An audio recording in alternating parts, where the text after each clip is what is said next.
market of Avaris, crown city of Egypt, home to the Pharaoh, God to his people, welcomes the chief steward and the head of Pharaoh's guards, the most honored Potiphar!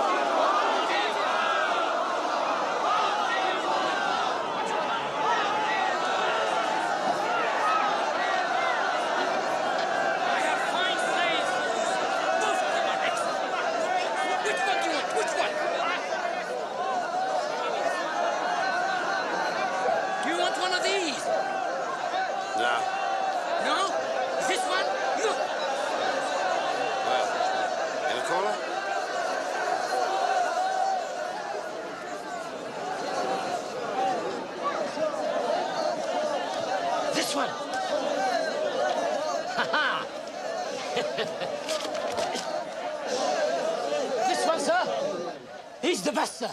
He's a fine slave, sir. Look at that fine head. Look at those shoulders. Look at that back. Those arms. He is perfect. Ah, teeth. Young. He's healthy enough, but probably never done a hard day's labor in his life. Ah, but he can be trained, master. He's submissive, he's obedient. You do anything without a whimper. And he knows his place. Never opens his mouth except to pray. Is that true, boy?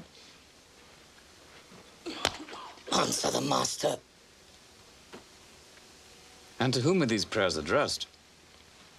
Which gods? Only one, my lord. Only one god. Must be very poor indeed.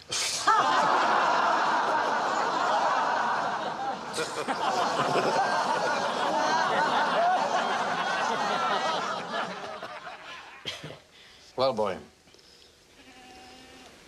My one God provides all my needs, my lord. Well, he hasn't done very well for you now, has he?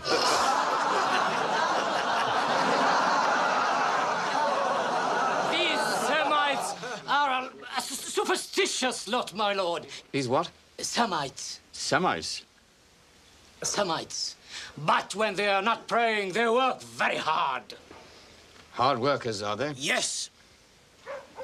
I don't know. What do you think, overseer? I can knock the piety out of him, master.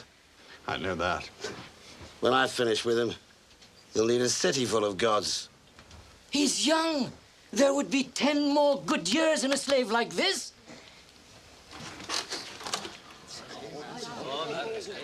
Stupid!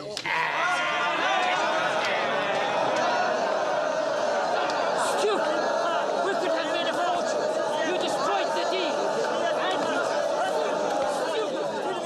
Oh, my lord! Come and have a closer look, my lord.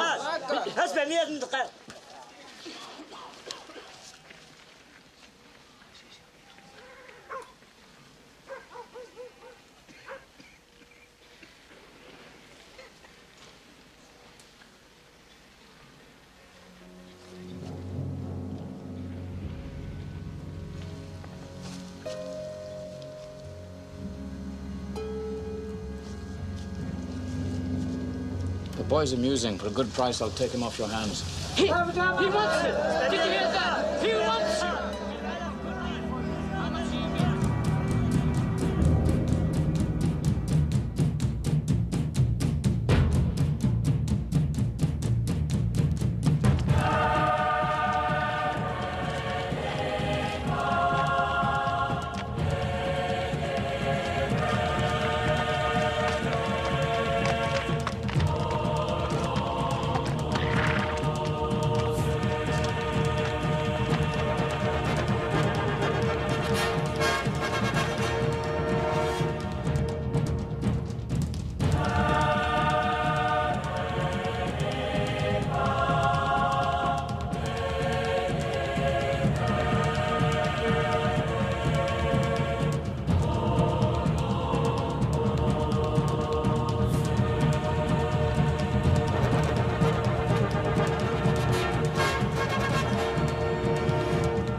You! Sleep here. You bathe each day. The mistress likes her slaves clean and silent. She sleeps 16 hours a day. Remember that. Before work each day, we give praise to Amun, Father of all gods. And praise is how you begin your life here. Praise to the all-powerful Amun! Praise to the all-powerful Amun! Praise to the all-powerful Amun! Praise to the all-powerful Amun! I thought you were pious, boy. Are you too good to praise our God? No, Master, not too good. Then what? I've only ever prayed to the God of my fathers. Well, you won't find him in Egypt. Don't you think you could use Amun's good graces? I need workers, boy. Not holy men. I just have to teach you to learn respect for my gods. Huh?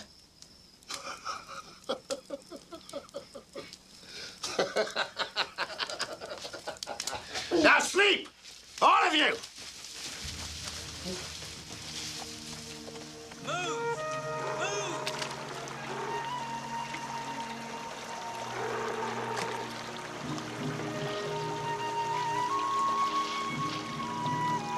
Don't muddy the water. Down with thee.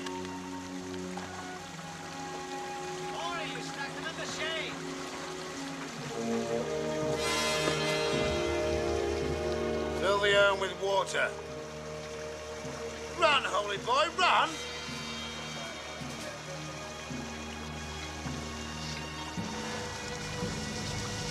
I said run!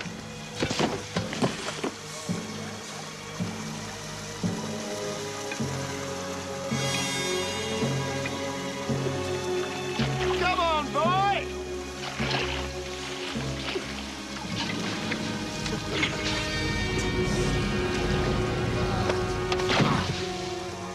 Where's your God now?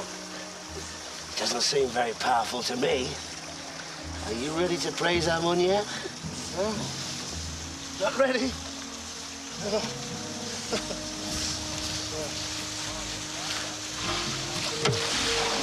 You spilled the water! Refill the urn. Now.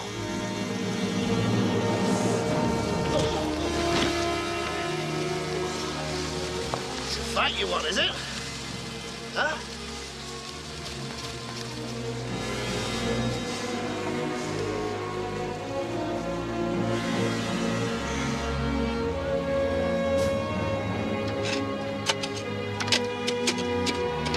Come on, put your backs into it.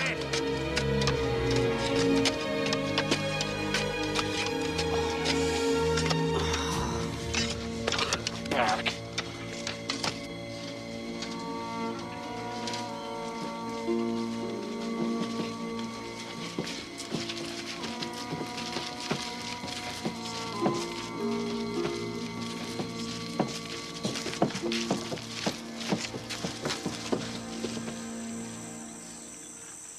I gave you very definite instructions. Well, I thought... All of this area should have been cleared. Look at this. Here. What are you doing, fool? I said put the bricks against that wall, not this one. Quiet, man. It is a slave who is right. They do go here. The soil over there is too porous. The shrine would sink in a month. We'd both lose our heads. Keep to the plans, Edman. Follow the dimensions exactly as I've written them. It's simple enough.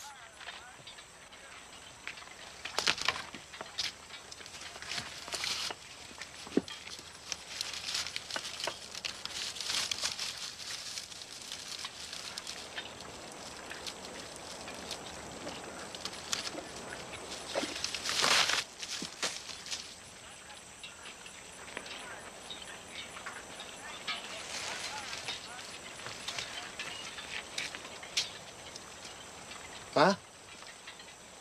It's no good to me. I can't read, idiot. I can. A slave who could read.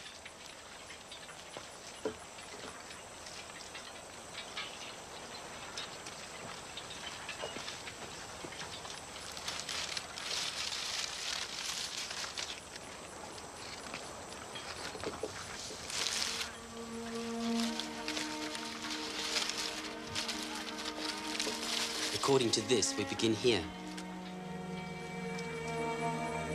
That slave, who is he? Joseph the Semite, mistress. And he understands drawings? Yes, mistress. Explain his bruises. Well, a slave's life, mistress. His lot is no different than any other. Well, it should be. A good foreman would see. This is a special man.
My wife wishes to compliment you, architect.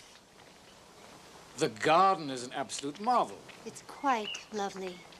Thank you, mistress. I wish only to serve. You've served well. I owe you a special gift. Name a prize. If it's not too forward, I should like to buy one of your slaves. The one who can understand drawings, the Semite. Potiphar, I thought you said you favored him. I did. Yes, and the good architect is correct. We underuse a slave of his skills. His manner is gentle, quality lost on ordinary labor. Bring the Semite slave. Semite! Here! You tell me I did well the day I purchased you. I am grateful, Master, that God chose to be gracious to us both. What? Surely you remember, Master. He speaks incessantly of his God. I'd be careful if I were you. You worship as you like in Canaan, but in Egypt, only Pharaoh, son of Ra, is God. Is this insolence, boy? No, Master. Good. I serve you with humility and honest labor, but I cannot deny my God. A slave who insists on his own ways. What do you make of that, wife? We have enough fools who pander to us. If the estate is to grow, an honest slave who can read drawings and cipher would be a valuable addition. Especially if we taught him our own writing. You see? The respect Pharaoh's chief steward commands at his own home. Slaves instruct him on religion. His wife tells him how to run his household. Good wife keeps her wits about and draws attention to what she sees as good. And you see the slave as good? They say whatever he touches flourishes. Is this true? It is, my lord. Do you have a name? I am Joseph, Master. Joseph, son of Jacob. Joseph, son of Jacob. Do you think you could bring some order to my household if I brought you out of the fields? To be out of the fields, Master, I can do anything. Then out of the fields you shall be. We'll see just how matters flourish under your hands. Or the hand of your God. You'll have to name another prize.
We've already got as much in store as the whole of last year's harvest. And there's still plenty left in the fields. Joseph, how do you do it? Ednan, I don't create the crops for harvest. Must be. I know Potiphar thinks you do. Why else would he dress you in robes as fine as these? Clothes mean nothing. I'm still a slave.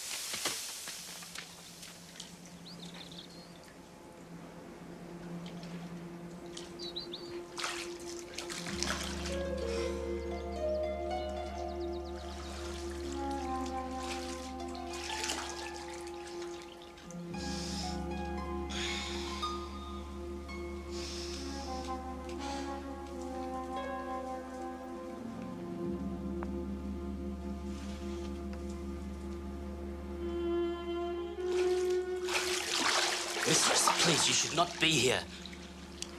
Really? Has my husband elevated you to a position where you can tell me where I belong? No, mistress, of course not. Then be still.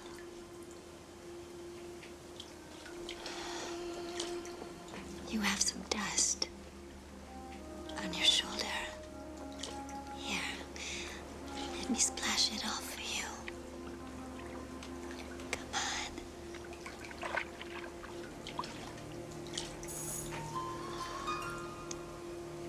Oh, you work hard, and you have the muscles to prove it. I'm told the barley harvest is even bigger than last season's. Yes, mistress. Joseph the Golden. My husband is convinced that your God is behind all of his success. That you are the key to everything he's ever hoped for. My God provides for me.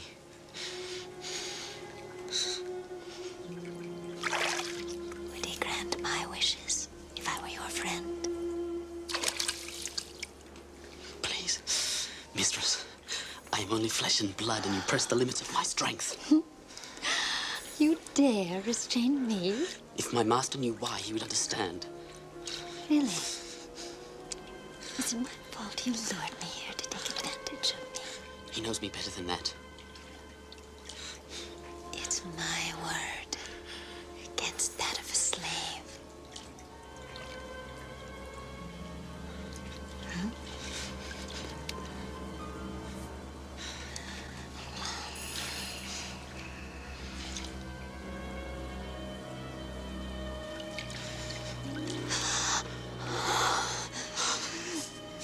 Joseph, come. I'll lie with me. Impossible. Potiphar has entrusted me with all that is his. The only thing I cannot touch is you. How could I betray your husband's trust and sin against God?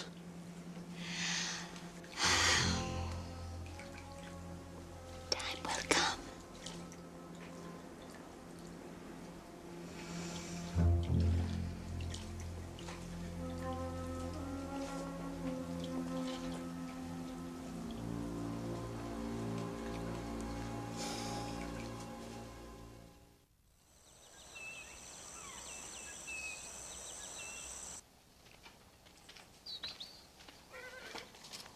Joseph. Mistress, Joseph. I thought we understood each other. Oh, I understood you. But I think you misjudged me. So, I've decided to give you a second chance. Stop!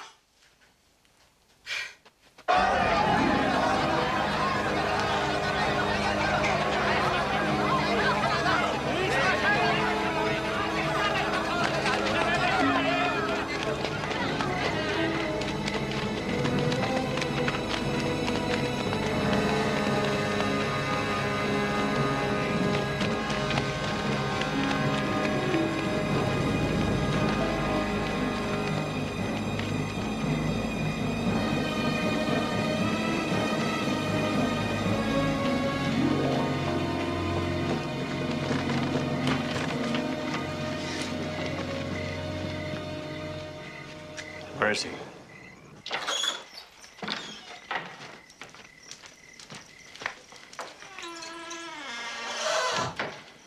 What my wife's maidservant ran to tell me, is it true?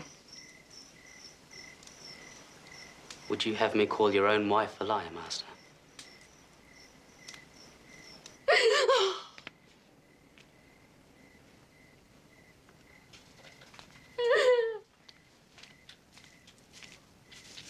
Oh, Potiphar, what took you so long?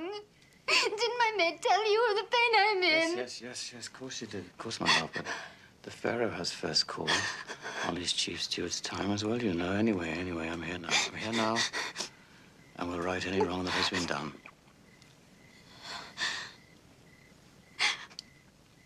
I was alone. And he came here. He came to my chamber. On what excuse? That's exactly what I said. But he just laughed at me. He said he needed no excuse, that he was your chief steward, and that I had to do what he said or it would be the worse for me. He grabbed my arms. He forced himself upon me. I screamed and I pushed him away. And I scratched wildly at him. You scratched him? Yes, with the power of the goddess Bastet with me. I drove him out. I see.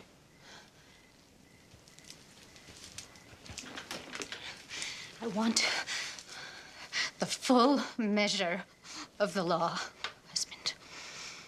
The full measure. I want his death.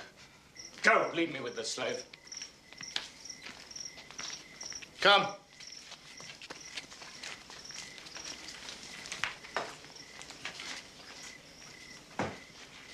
I thought I could trust you. But you can, Master.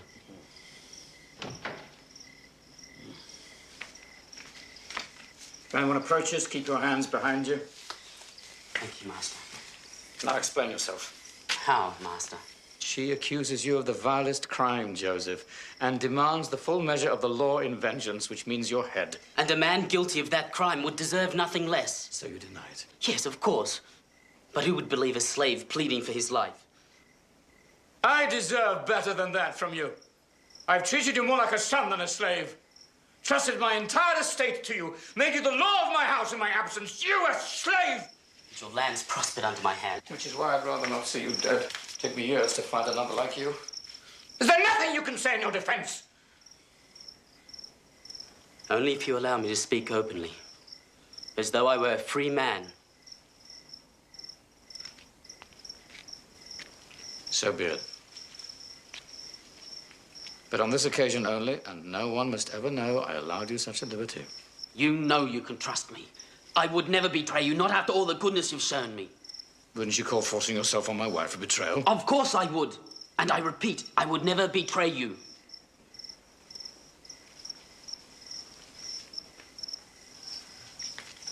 You're saying my wife's a liar? That's not my place, Master. But whatever happened to her was not by my hand. I could not do such a thing. No, you couldn't. It goes against everything I've ever seen in you. By all the gods, why this now? When things are going so well for my house. Give me a reason to believe you.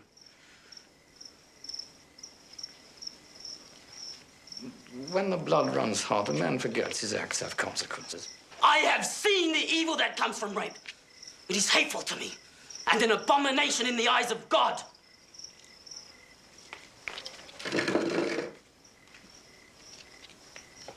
Tell me more. Tell me more. Give me a way of proving this isn't the way of a man like you. These are old memories, Master. Thoughts of a better time before my slavery. And thoughts of a great pain. If you value your life, Joseph, you'll share them with me.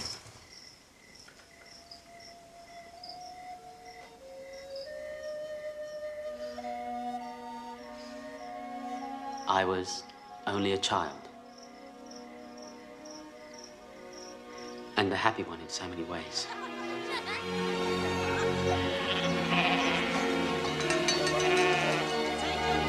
Father! Father! During a long and hard journey, the Lord, our God, watched over us and brought us to a fertile plain near the Hivite town of Shechem. Joseph, gather the others. Here, my father Jacob said we should raise our tents. Quick! Father says you must come.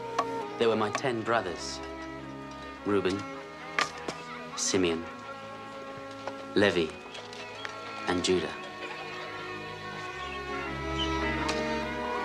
Dan, Naphtali, Gad, and Asher. Issachar, Zebulun. It's time! It's time! It's time! And there were his wives, Leah, who bore my father's first sons. Rachel, my mother, the one my father loved most. And the handmaids, Zilpah and Bilhah. And my sister, Dinah.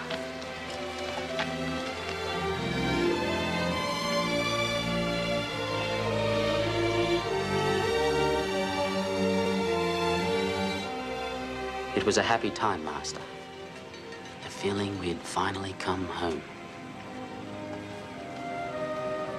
The Lord is truly our shepherd. He has fulfilled the promise made to me at Bethel and has led us safely back to the land of my fathers. The Lord is my God, the God of Israel. El Elohei v'Yisrael. El Elohei v'Yisrael. El Elohei v'Yisrael.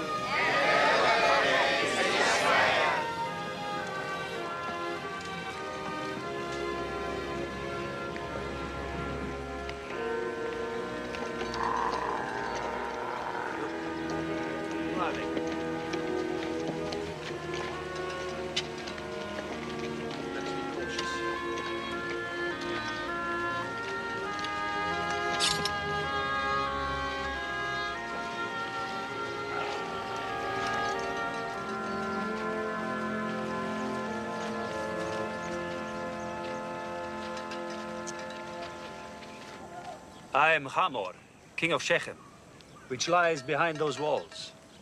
This is Bera, my counsel, and this is my son, also named Shechem. So there be no doubt as to what the future holds for our city. I am Jacob, also called Israel, and these are my people.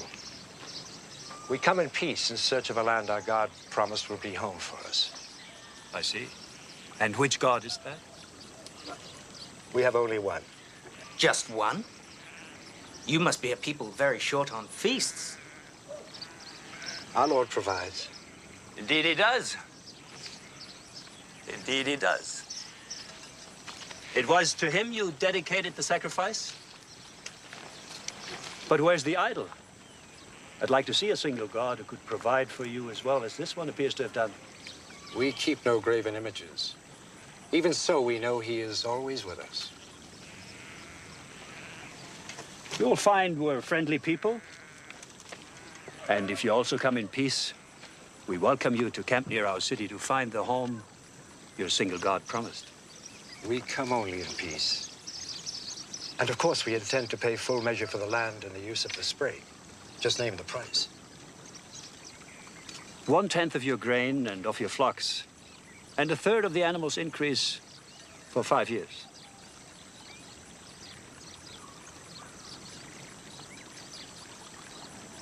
Done.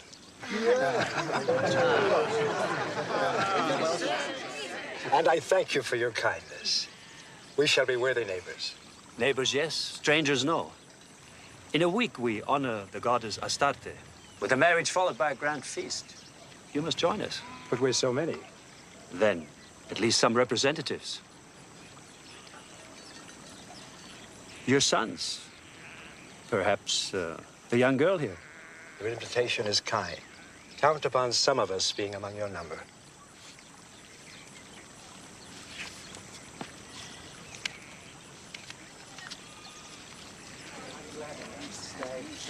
I don't like it.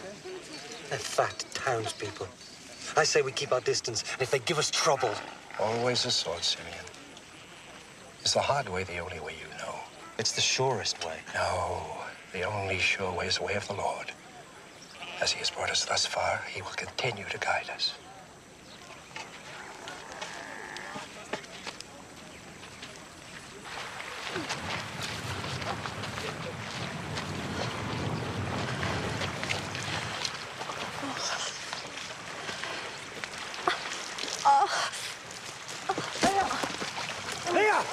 Zebra, quick! It's nothing. It's nothing. This new child of yours just keeps telling me that he's almost ready. Are you all right? Yes, it's nothing. Go. Go. Go. It's all right. Go. You must take better care of yourself. There's no need for you to be doing this heavy work. No, it's better that I work here with the others. There's enough anger boiling under the surface as it is. Under the surface is where it will stay. Why else settle here, even pay more for the land than it's worth, if not to give you a chance to rest before you give birth? Because it's also proof that the promises are coming true. We will inherit the land that God promised to Abraham. I know that you accepted his terms so that I could be settled when I have our second child. But Jacob, the others know it too.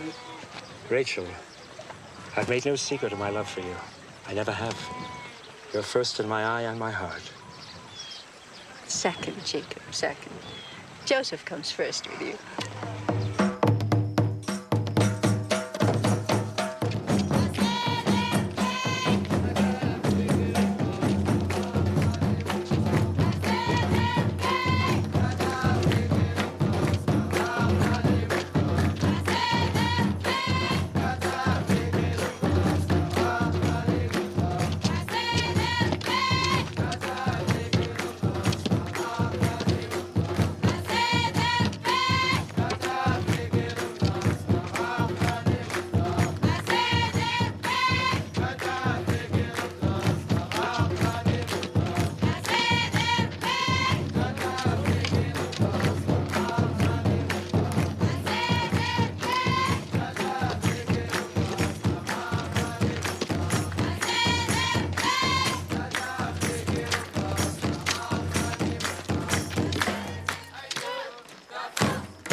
Wait, my dear. You're Jacob's daughter, aren't you? Yes, I am. Let's sit here.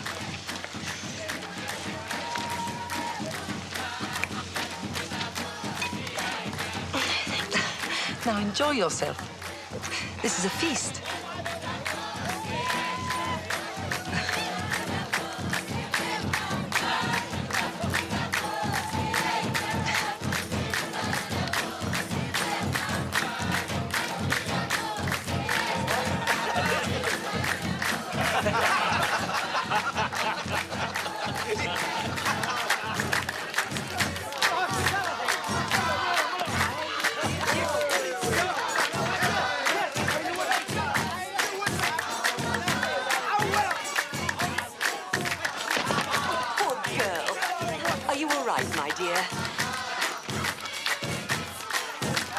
Don't worry, I'll see to her.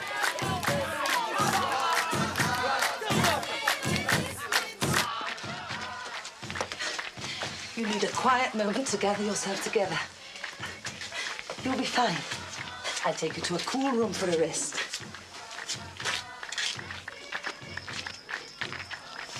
You need to rest. Lie down here for a while. You'll be fine.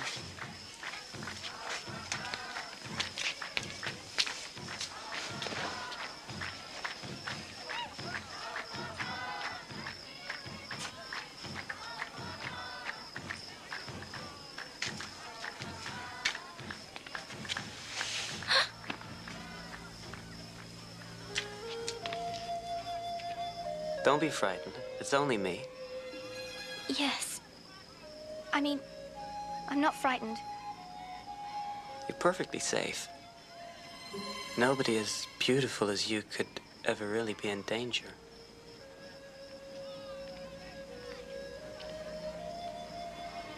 You're a woman who can have anything she wants. Yes. Well, not really a woman, just a girl, really. No, a woman. Whose face haunts me at night, whose smell makes my head spin. Please, I have to go. I shouldn't be here. This is exactly where you belong. With me. Hmm? Stay away, brothers. Simeon!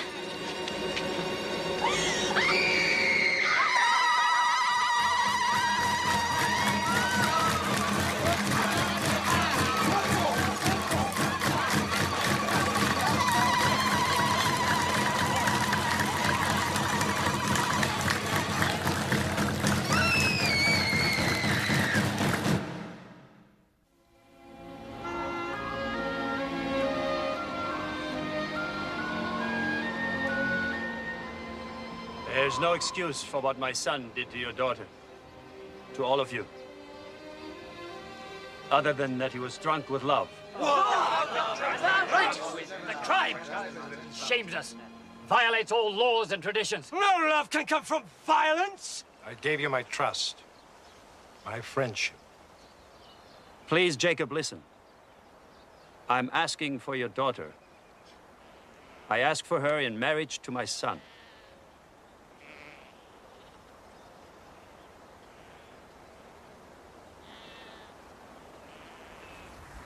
I'll do anything, whatever you ask. But I beg you, let me marry Dina. Your people and mine can be one, Jacob. We will take your daughters as wives, and you will take ours. Then you'll be strangers here no more.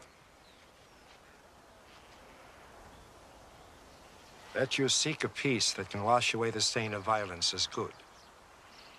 And appreciated. But our traditions and beliefs demand that we can only marry those who worship our God. And our God alone. He's a good God, your God. We see his presence among you, see how you prosper. We watched your sacrifice to him. We respect your beliefs. And we can learn to worship as you do. And you can embrace all our rituals?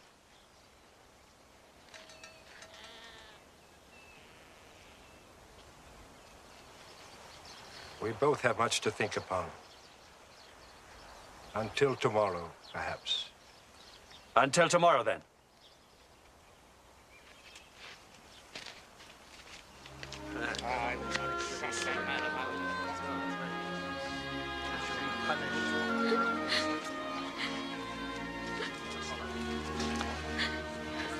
So strong.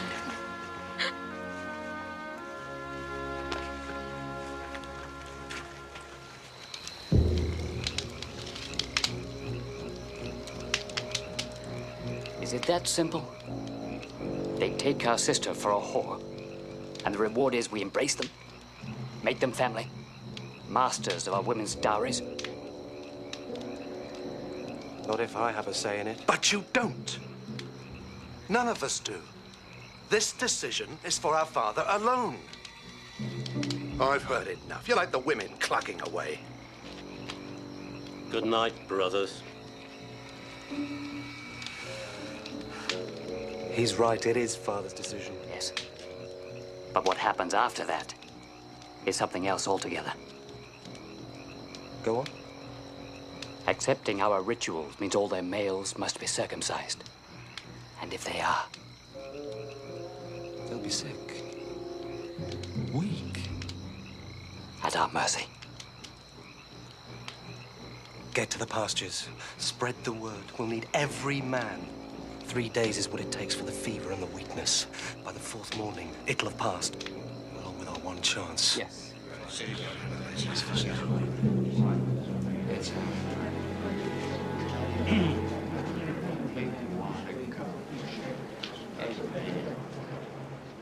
Well, Israel, have you thought upon it? I have. And I see great wisdom in your offer. But have you considered what you must do to marry amongst us? Circumcision is a harsh demand to make of grown men, Jacob. But absolutely necessary. It is a sign we bear on our flesh of our covenant with our Lord, a proof that we embrace his commandments. Only then can we be allowed to be united through marriage.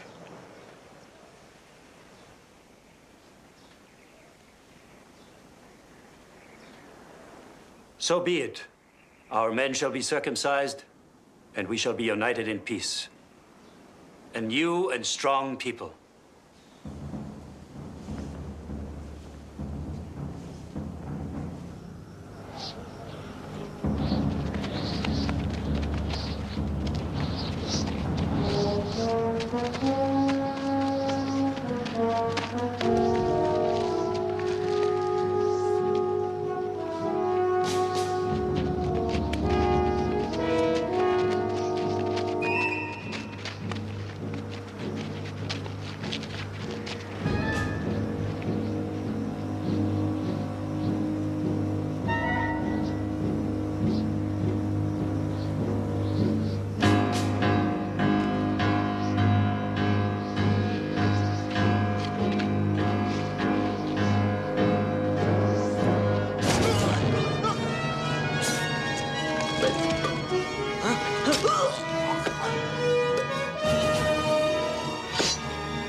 Madness! Insanity! How in your hearts could you have done such a thing? Ruthless, merciless. Is this the good way, the right way? You have brought ruin upon us. Someone had to defend Dina. She can't be treated as a whore. She was to be treated like a bride. You have broken the peace and used our traditions for vengeance. Now Shechem's neighbors will join forces against us. We're so few in number.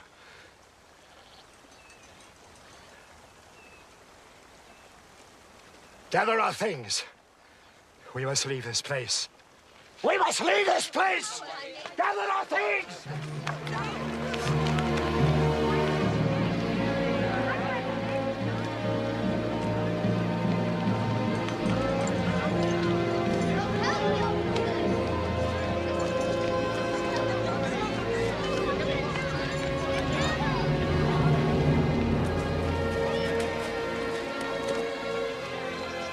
And so we were forced to leave the land that held so much promise. We went up to Bethel, where my father had once erected a monument to God. And again, God spoke to him. As my father told me, the Lord said, "Be fertile and increase. A nation, an assembly of nations shall descend from you. Kings shall issue from your loins. The land I gave Abraham and Isaac I now give to you. And to your offspring to come I will give this land."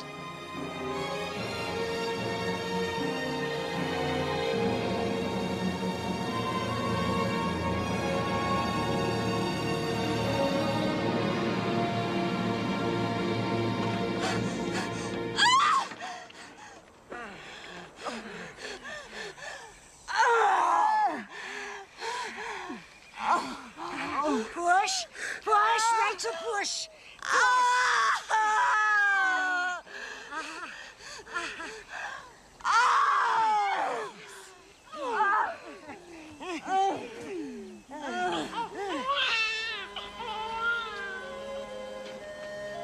You have another son.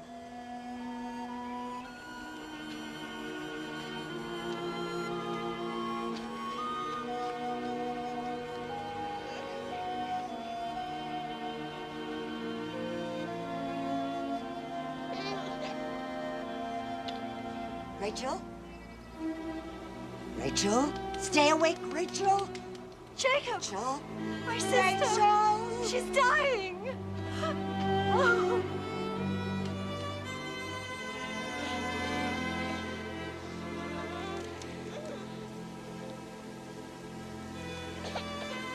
Call him Ben-Oni, child of pain. No, not Ben-Oni. Benjamin, child of happiness.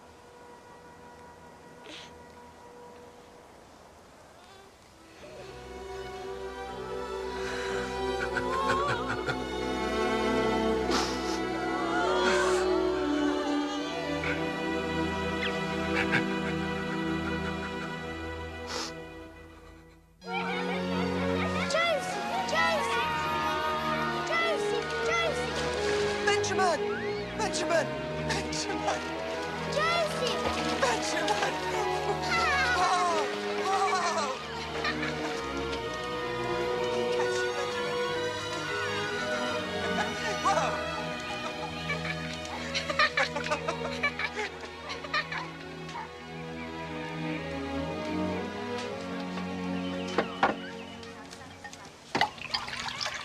Bila. Bila, spend a moment with me. But I have things to tell you. Important things. Perhaps tomorrow. You know this is my last night. When Jacob returns, I must go out with the herds. No. So, this is my last chance to speak to you privately. That's impossible, Reuben. I belong to your father. For now, Bila. But I am the eldest. And all the concubines that belong to him now will belong to me sooner or later.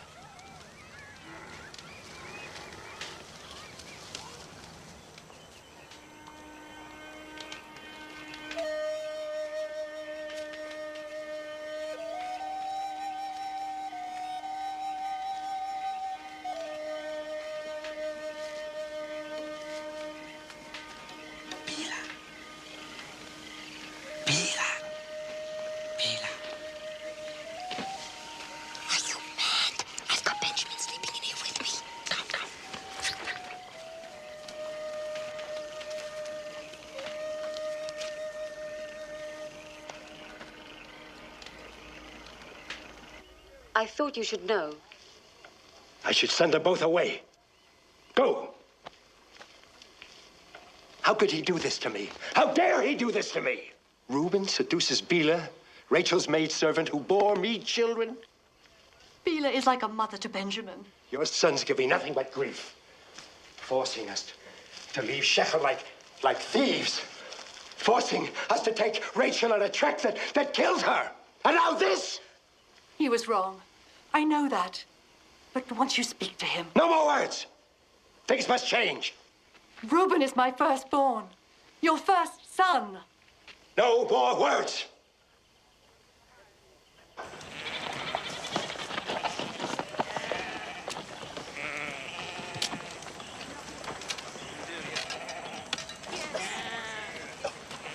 One phase of the moon, then you return to help with the harvest. Be careful. Be alert. While you are gone, Joseph will be in authority. You will hear his words as if they were mine. Joseph! Is this a game, Father? I am the eldest, and the one who shows me no respect. You and Bila shamed me before the entire camp. Simeon and Levi betrayed my word at Shechem. If my sons will not honor me, I cannot honor them.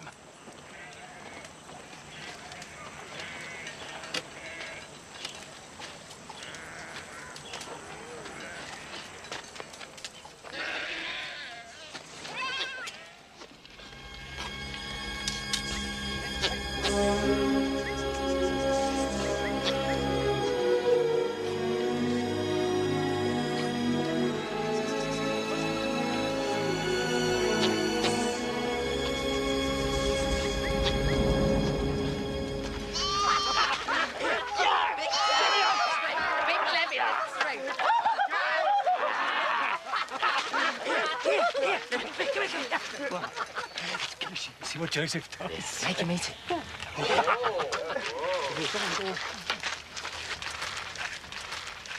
Meat for supper, little brother.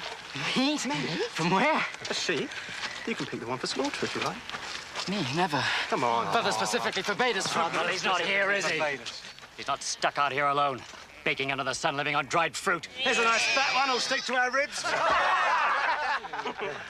But what will you tell Father? He won't find out. At least he'd better not. No wagging tongue. You'd lie to them. Not our fault. The poor little lamb strays off and gets mauled by a mountain lion. Understand, little brother? What difference does it make? He's got more sheep than anyone else in Hebron. But Father, put me in charge of the sheep. And be quiet.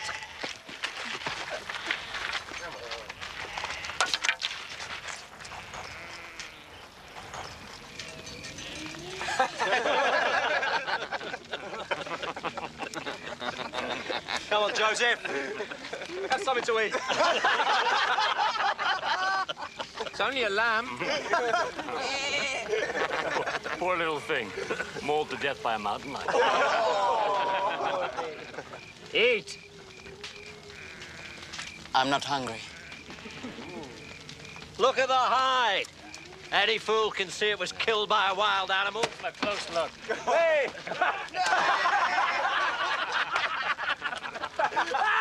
Any fool. Right? Brother? You take me for a fool? I've been a shepherd my entire life. I know the problems shepherds face. And I also know their tricks. Father, we... Silence! Now take it away! Get it out of my sight!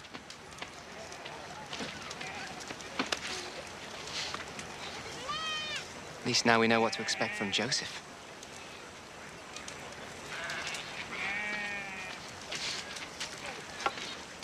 Betrayal. He's a spy.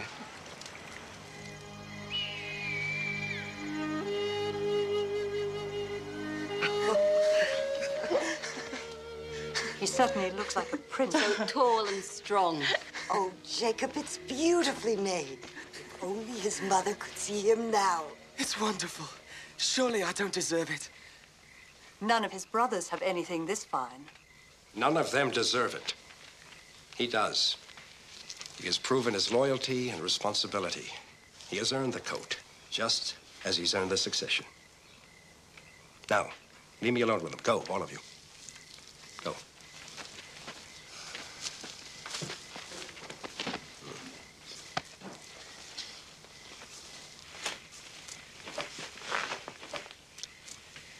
I'm honoring you, Joseph. Naming you my heir. Next in line as head of the tribe. You can count on all your sons, Father. Some more than others. Simeon, Levi, Reuben. I can never forget what they did. The coat is a mark that you will carry on the line. When you wear it, remember, it is a robe of honor.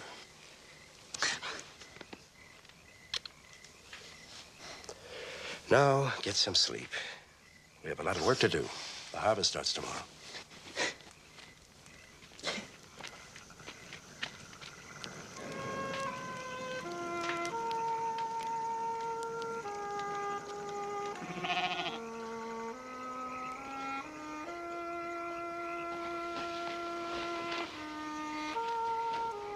Joseph, tell me again what our mother was like. She was gentle, kind, loving, and very beautiful. More beautiful than Leah, Zilpah, and Bilhah. Yes, much more. Is it true that I killed her? Of course not. Where did you ever get such an idea? I heard some of the women say that she died because I was born. That's foolishness, Benjamin. That's not why she died. Why then? I don't know why, Benjamin.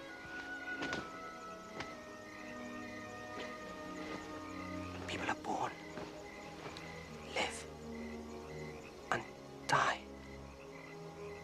Even the stars fall and die. And the sun sets every day just to be reborn the next morning. I wish I'd had known, Mother. I'd never have let her go. It's not that simple, little brother. Hush now. Go to sleep. Are you going to sleep in your new coat? Yes. I love it so much.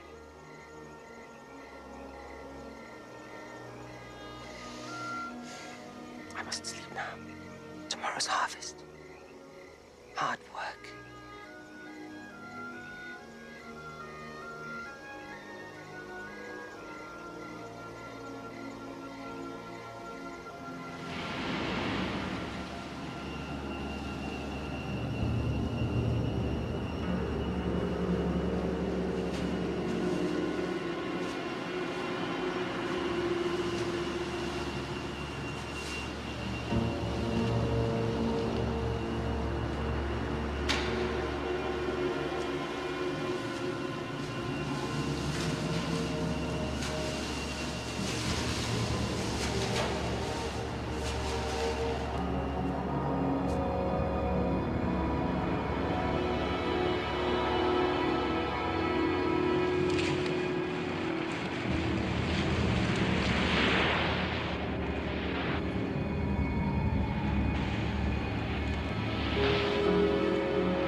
So, then, we all began to bind our sheaves and brought them together and set them upright. And as soon as they were on end... But don't stop now. What happened? Then, your sheaves all prostrated themselves. They bowed down before mine. That's it. Taking all I can. Boy's gone crazy because of Father's promises to him. He already thinks he's our master. I also had a dream. In mine, there were 12 piles of manure. The smallest one walked and talked and told tales. No, be serious. I've had enough of him. It's time we had this out. Tonight, after the day's work.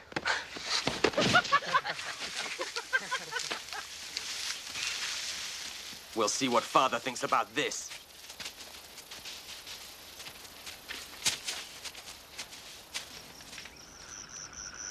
So we all began to bind our sheaves and brought them together and set them upright. And as soon as they were on end, their sheaves bowed down before mine. Do you hear that, Father? He dreams of being our master. This has to be stopped. And that Simeon is as foolish a thing as I've ever heard. Should I order the boy to stop dreaming? Dreams have meanings. And when God intends for us to understand them, he'll make it all clear. Until such time, all we can do is listen. Joseph, you spoke of another dream. Yes, Father. Tell us. I'd better not, I think. If God gave you a dream, you must share it with us.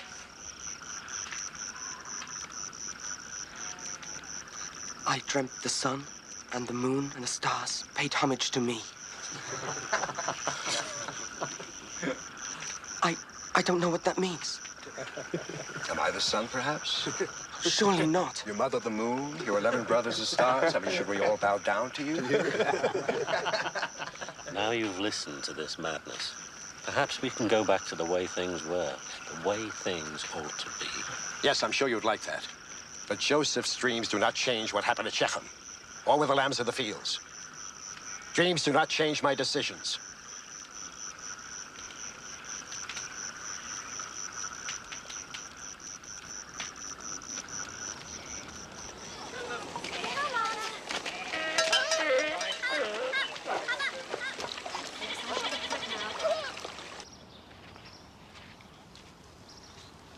I'm sending you to see how the flocks are doing, not to a feast. Son, you're getting older, bigger. And where once your brothers might resent you, as you gain strength and position, they begin to feel very threatened by you. I want you to try and make peace with them. Yes, Father. That's also what I want. But sometimes the anger is... Time will ease that, if you're more careful of their feelings. Joseph, they're different than you are. They're all brought up together like a pack of lion cubs. You and Benjamin are the children of my old age. You were given more attention, perhaps, but your brothers see that as more love. We both must help try to make them see the truth. Understand? Yes, Father. Good. Then go safely and with a steady pace. You should find them within a 2 days' journey.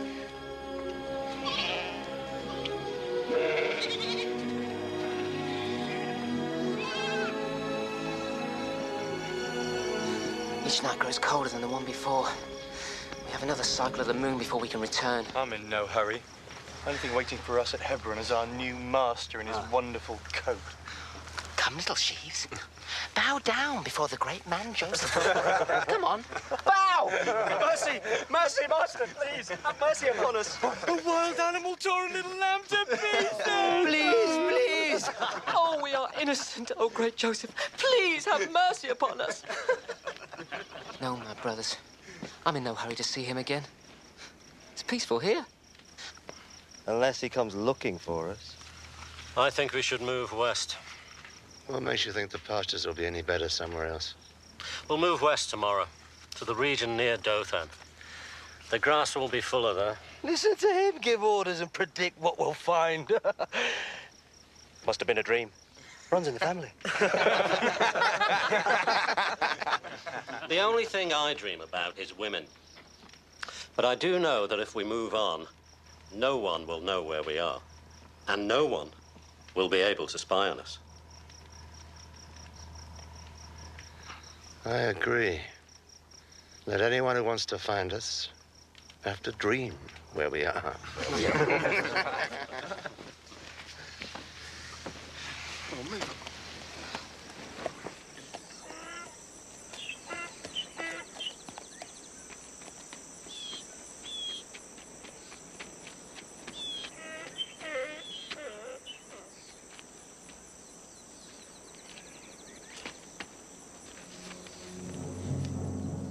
What are you looking for?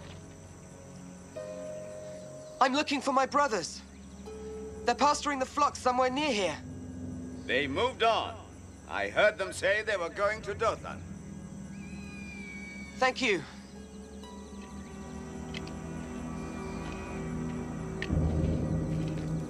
Are you sure they went west? Last night, I dreamt I was on one of those big ships that dock in Jaffa. I had 3 women. One had red hair, the other gold, the third... Your dreams don't count. You're not Joseph. I wonder. Father wasn't so pleased with his last dream. That's right. Yes. What if they are prophetic? All of us kneeling down to him. Father, too. Sickening. Stop it. It's only a dream. We'll end up bowing and scraping to him, crawling to beg for favors. Stop it.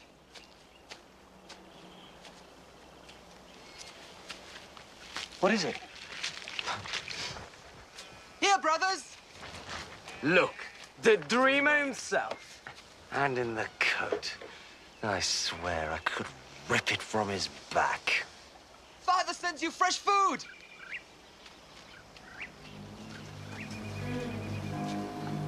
I say we kill him. What? I say we kill him. It's the only way to be done with him once and for all. Hold your tongue. Don't even think it. No. Simeon is right. To kill him? Never. If it's to teach him a lesson, then throw him in a pit. But you don't spill your brother's blood. Why not? It could happen. A long journey by himself. Thieves. Or a mountain lion. No, wait. We tried this with the lamb. Father saw right through the lie.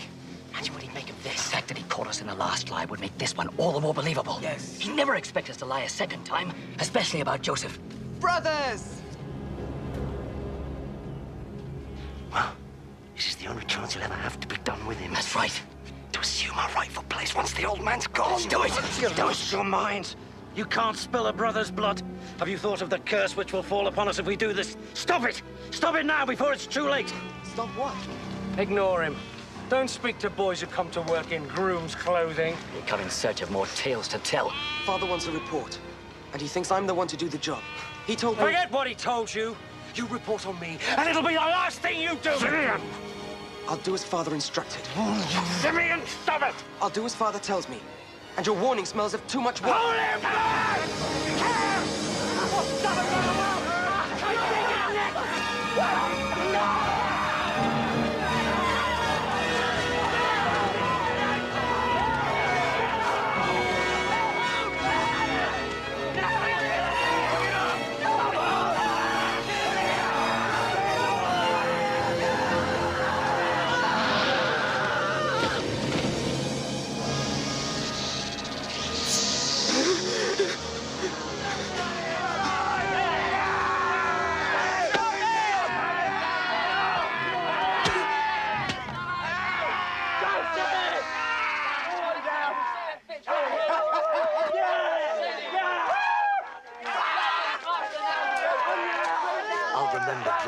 I'll remember that when the time came to act for ourselves, you weren't there.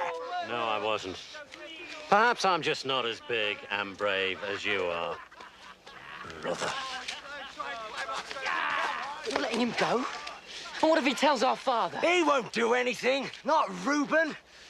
He stands the most to gain from all this. With Joseph gone, who else will our father put in line to replace him? He'll be back.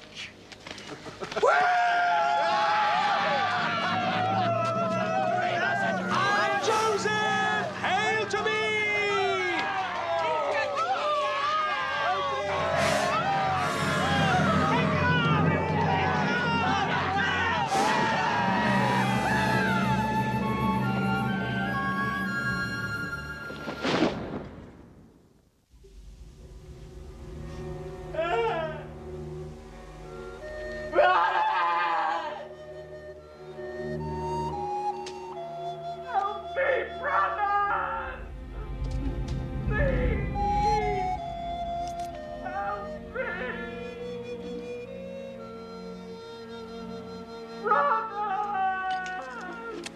All of you! Sitting and moping like women. What's done is done. Now let's get on with our own business. The boy is our business. Was, brother. Was. There's no turning back now. And if we pulled him out? From the well where you helped me throw him and have him tell Father what we did? At least he's not dead. Well, we could always tell Father we're just trying to teach him a lesson. And Father will teach us a thing or two. The flocks are his, the tents, the food, everything. I've worked too hard to be disowned and left with nothing. No, brother, we'll have to see this one through. Because what our Father doesn't know can't hurt us.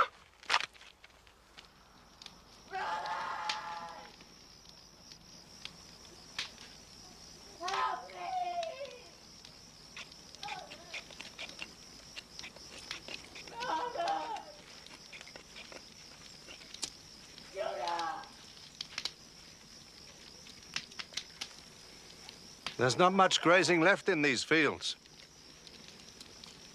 Simeon, I think it best if you and Levi take part of the flock to fresh pastures near Shechem.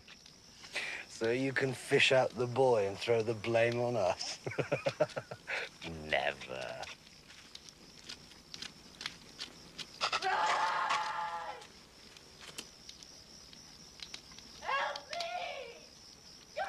Oh, do something, Simeon, before we all go insane! You should have killed him. Shut him up. You want to fight me, brother? If that's what it takes. But you're not going to kill him. And you're not going to fish him out? If that's the only way to avoid a brother's blood on my hands, then fish him out we will. To avoid spilling his blood, you'll have to shed mine. If you can. But I'm a reasonable man. I'll give you till dawn to come up with another suggestion.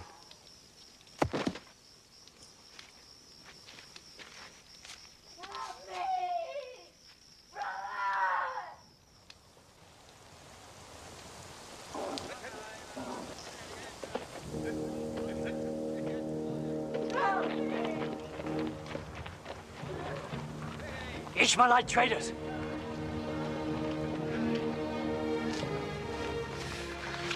Now the boy must be killed before they hear his damned whining. No. They're the answer. Them? How? They can take you for a slave. Down to Egypt. Then at least he'll live and our hands will be clean. If he escapes, comes back and tells Father what happened. Ishmaelite and Egyptian slaves don't escape. They pay for him. There's money in it for all of us and no blood.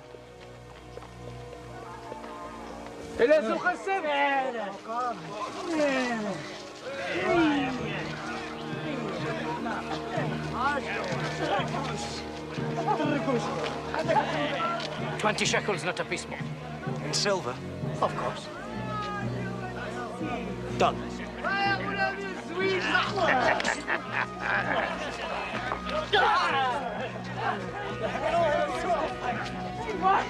What is it? Brothers!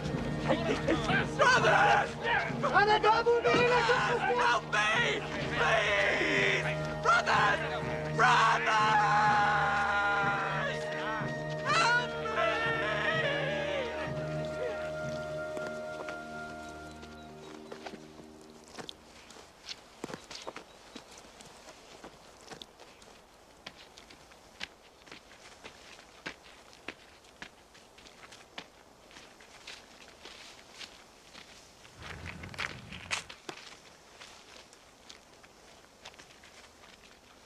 Come to save him.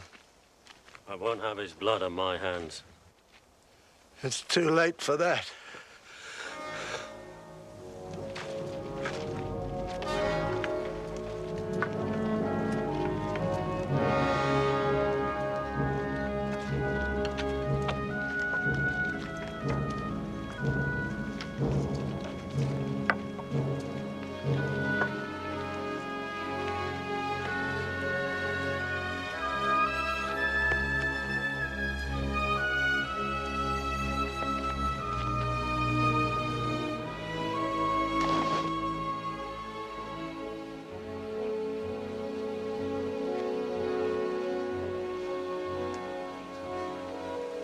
I found this on the road.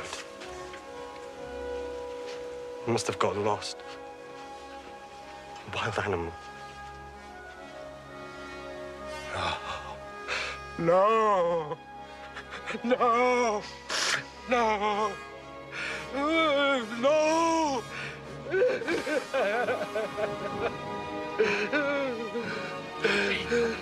No!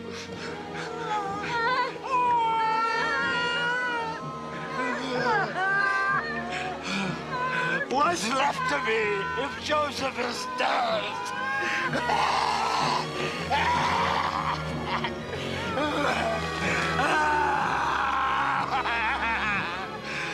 Joseph! Joseph!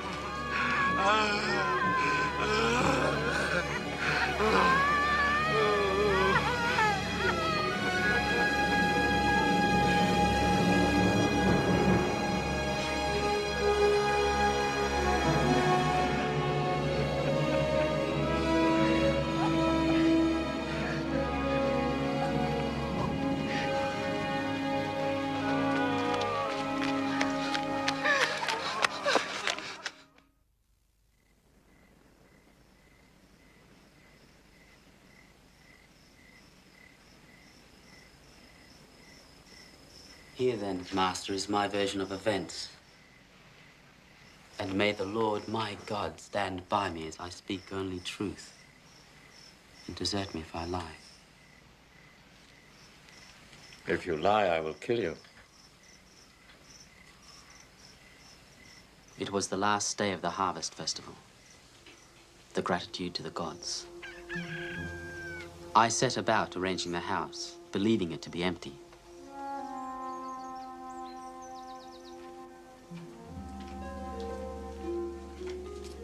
Joseph. Mistress, Joseph. I thought we understood each other.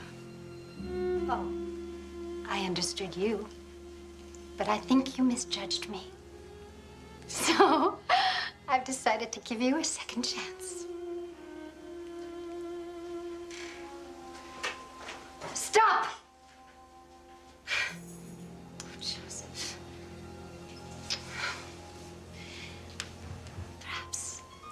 Perhaps if we talked more, became close,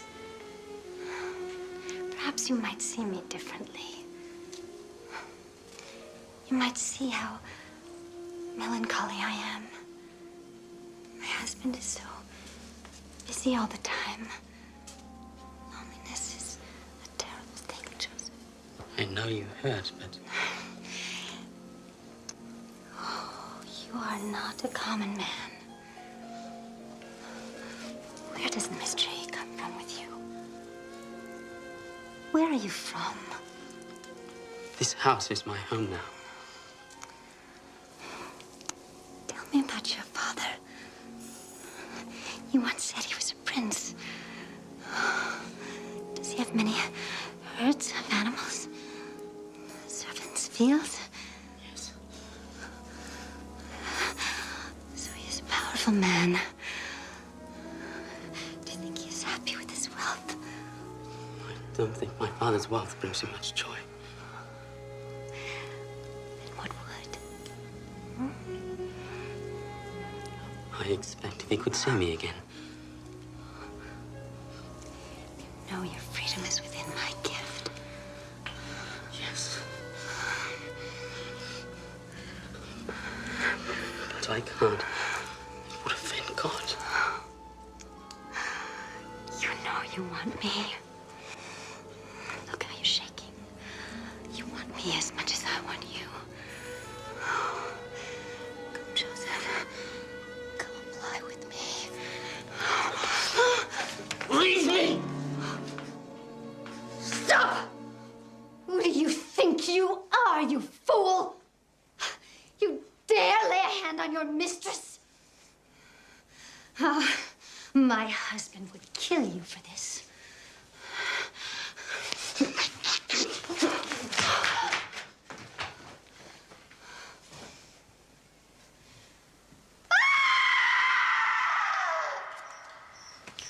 Is that all? As I swear before the Lord my God.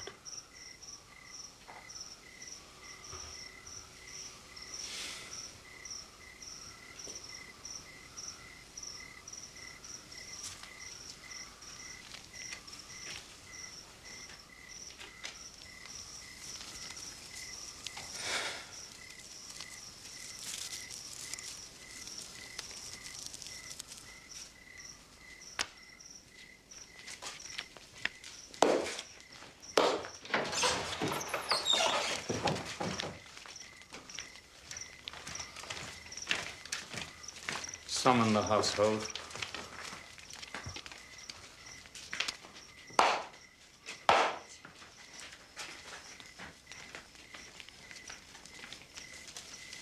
Good. Let them all hear him sentenced to death.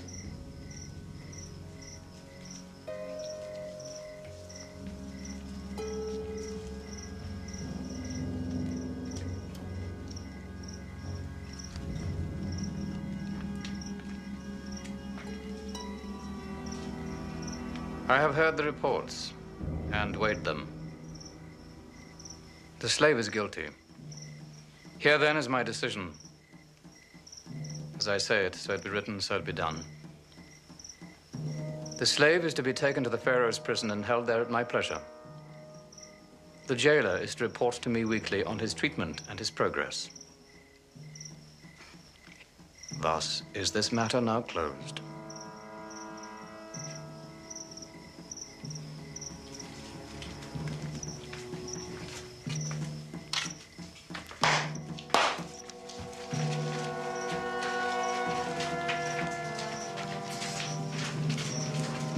Bring him.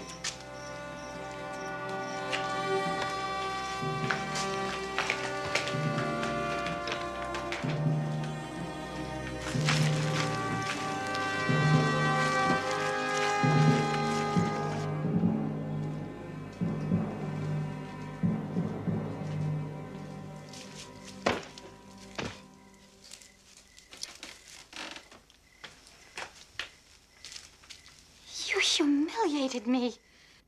You sent him to prison at your pleasure? What about my honor? What honor? Dare you? I know you, wife. I know you. Don't understand. Whatever you believe of me, how can you let him live? How can you humiliate me like that? Because one humiliation deserves another.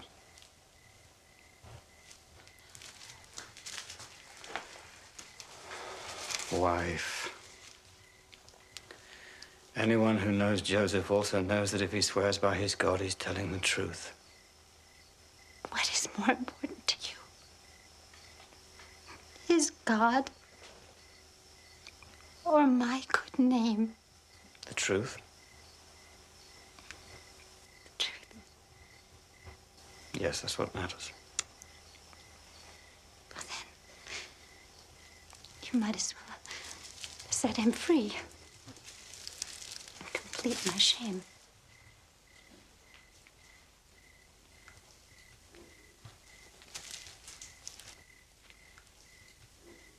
Wherever he is, whatever happens to him, he is free. Because his God is with him.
Pay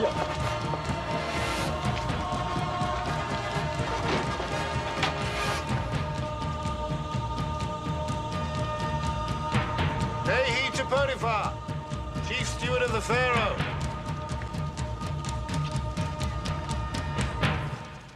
Peace be with you, Master. Do you know about this?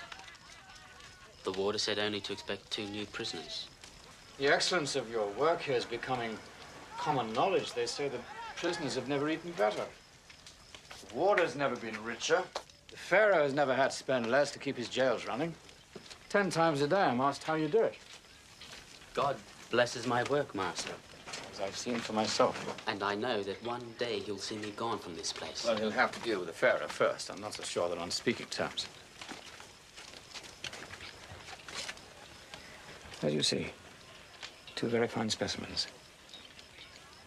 Fine garments, royal eye tattoos, and of station and breeding. Fat one is, well, was Pharaoh's baker. The scrawnier one is cupbearer. Important men. How did they end up here? Accused of theft. Of Pharaoh's bracelet of the sun. The mark of the true sun god. It's gone. Missing. And Pharaoh's seers and prognosticators say that one of these 2 is the culprit. Then their lives are over. Probably.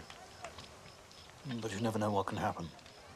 And in case they ever get out of this place and find themselves restored at court, it would serve you well to serve them well. You understand? Completely, Master. You do this well, Joseph. And you can give me a valuable ally when the time comes to plead your case with Pharaoh himself. May your God be with you.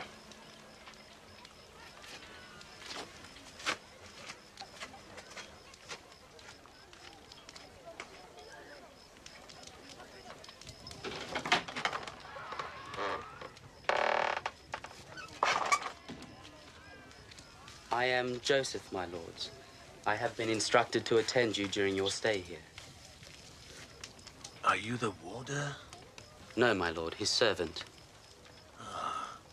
You must be the Semite who does the warder's work for him. I am honored that you know of me, my lord. Huh? Yes. The court knows how well you serve your masters. And their wives. There are many stories that have no truth, my lord. Are you calling Potiphar a liar? Slave? No, my lord. Are you calling his beautiful wife a liar? I accuse no one, my lord. Really? Well, I accuse you, slave. I accuse you of staining Potiphar's wife's good name, of calling Potiphar a liar. Guard! Guard, come here! Beat this man with your whip. Careful, my friend. We are in his prison.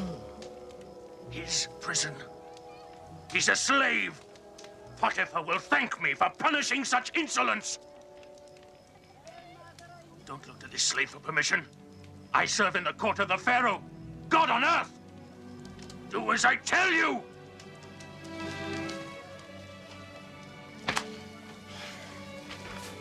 You will not slander the name of Potiphar. You will not slander the name of his wife. He will praise me for upholding his honor. Slave! Slave! Slave!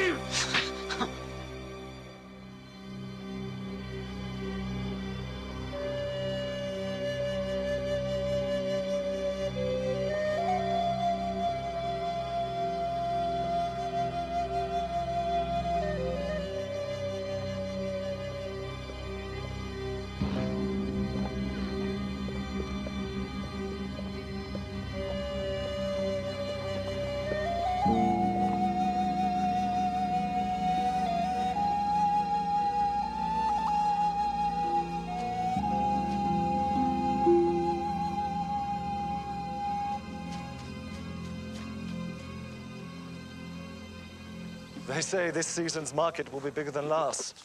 I hope so. It gets harder and harder to scratch out a living. True that. You don't have the animals to prosper, you know that. You need good, rotting males, healthy she-goats, ewes. I won't return to my father's camp. I can't live with Jacob's sorrow. He still mourns the loss of Joseph, and the entire settlement is a pool of grief. As a widower, I've enough of my own.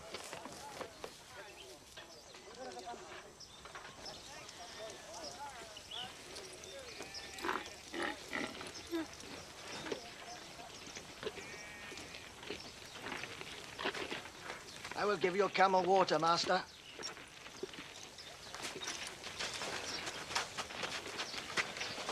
Now there's a sight. A whore. A Canaanite who hides her face. They're always bewitching. It's a strange custom, but it adds to the mystery. Traveler, lie with me and ease your mind. While lining your pockets. Who can put a price on a moment's escape from the troubles of the world? I have no money with me. My friend is a recent widower. And while he may not have money with him, he does own fine flocks, perfect animals, the softest fleece you've ever felt. Though I can't say what someone like you might have felt. I see no herds. They're at the market. I could bring you a sheep on the way back. Tomorrow. And until then? Only my word. Then you can leave me your staff and seal as a pledge. Tomorrow, when you bring the fleece, I'll return them.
Life is hard on you?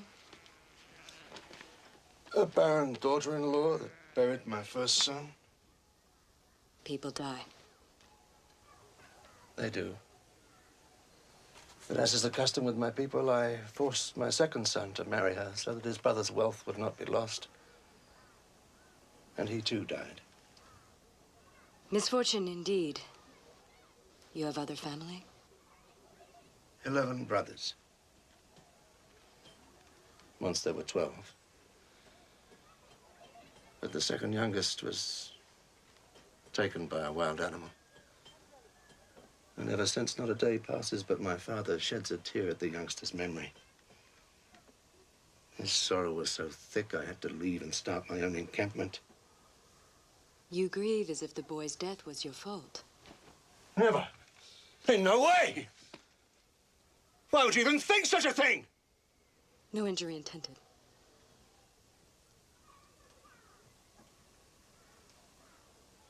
You're a very fine woman. Thank you. Until tomorrow, then. When I bring you your fleece and redeem my staff and seal.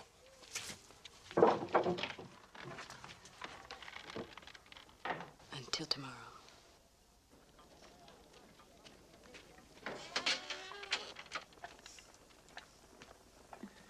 Pay homage to Potiphar, chief steward to... Peace be upon you, master. Carl, the door, Edna. The door. Come.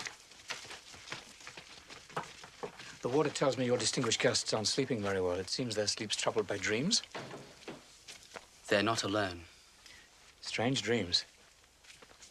Full of signs. As soon as I learned of this, I came myself. Because I know of your gift for reading the messages of the night. Hence a chance to redeem yourself by interpreting for them. You can't remain silent now that they know you have the special gift. How do they know? I'm due back at court. Pharaoh's men work night and day to retrieve the bracelet. They'll have it before long.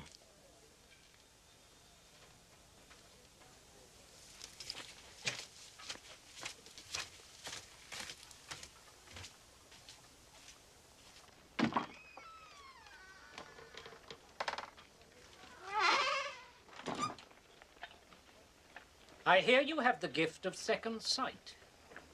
At times, Master, when God sees fit to grant it. How low have we fallen, listening to the ramblings of a Semite slave? The ability to interpret dreams is a gift from God. Then why don't you see how well he could do for you, Vintner? I intend to. Be seated, Joseph.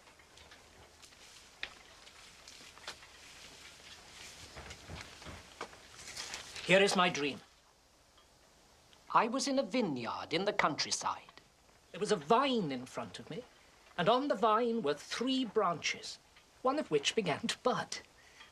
Now, no sooner had it budded than it blossomed, and its clusters became rich grapes. I had Pharaoh's cup in my hand. I picked the grapes, and I squeezed them into Pharaoh's cup. And then I handed the cup to Pharaoh. Now, can you interpret? This is what it means. The 3 branches are 3 days.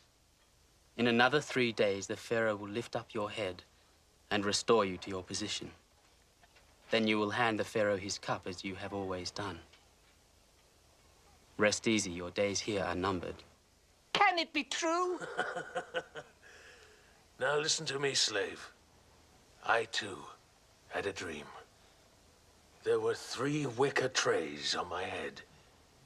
In the top tray were all kinds of pastries for Pharaoh, such as a baker might make. But birds were eating them off the tray on my head. Give me its meaning. I am sorry. I cannot interpret that dream. You can. I know you can. You're hiding something from me. Tell me what it means. Very well. This is what I believe your dream to mean. The 3 trays are also 3 days. In another 3 days, the Pharaoh will lift up your head as well, by hanging you from a gallows. Then the birds will eat the flesh from your bones. No!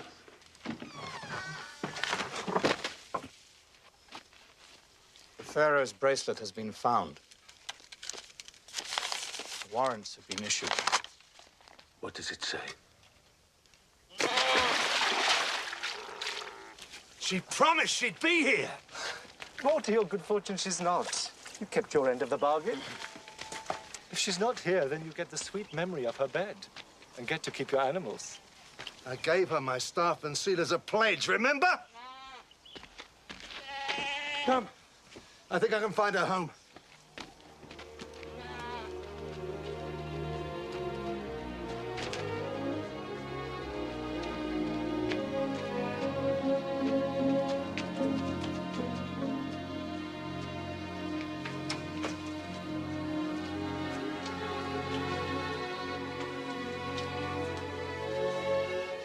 My punishment will never end. Never.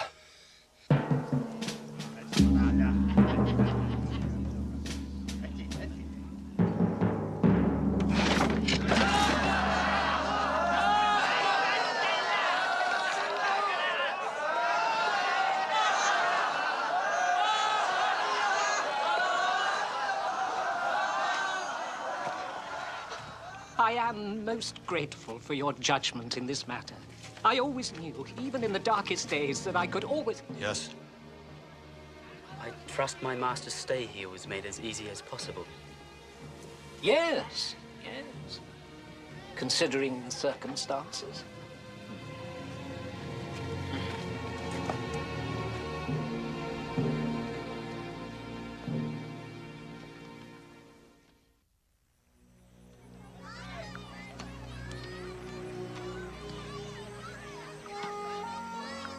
Now repeat everything you've learned, Benjamin. The table of the descendants of Terah, who was 70 when he begat Abraham, Nahor, and Haran. Father, you know I have the lines of our family completely memorized. Shouldn't I be helping my brothers pen the flocks? Their backs are strong enough for the job. For you, this is more important. You have to carry on the line. But I'm the youngest, Father. Reuben, even Judah... I've spent a lifetime showing me they're not up to the task. It would have been Joseph who would have carried on the line, but... my other sons... It was a wild animal who took Joseph. You can't go on blaming the others forever. We must take our signs from God. In my heart, I know Rachel was called to give us the next in line. And with Joseph gone, that means you must keep our traditions alive. Maintain Abraham's covenant with our Lord. Blessed be his name. Now, young men, back to the tables. And the sons of Abraham were Isaac and Ishmael. And Isaac begat Esau and Jacob. And Esau, who was called Edom, took wives among the Canaanites. Father! Father! Quickly! It's Judah. Judah.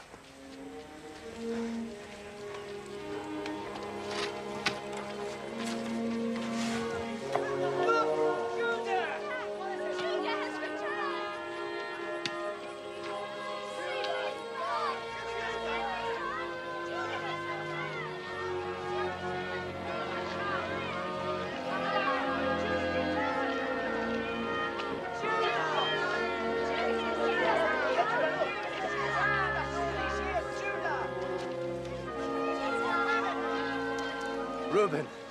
Judah. Simeon. Levi. Dan. Naphtali. Gad. Asher. Issachar. Zebulun. And little Benjamin, not so little anymore. And my father Jacob.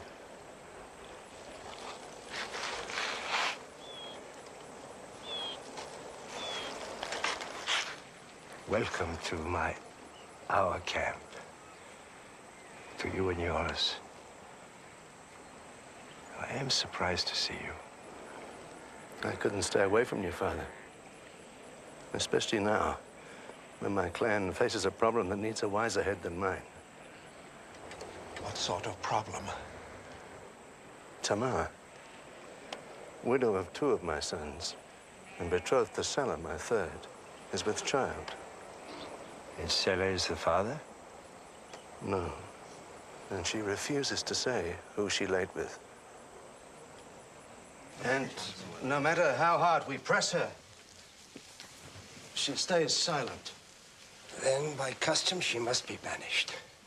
But by Canaanite way, when a woman lies with a man other than her betrothed, she must die. What should I have done, Father? I gave her my firstborn in marriage, and he died childless. So I insisted my 2nd son marry her as his duty to the family. Still, she remained barren. Then when he died... You promised your son Selah, as is our custom. But I kept delaying the marriage. The woman's cursed, Father. She buries husbands before there are sons to replace them. I lost 2 boys I loved. Should I have risked a 3rd? I know the pain of losing a child you love dearly. I know it well.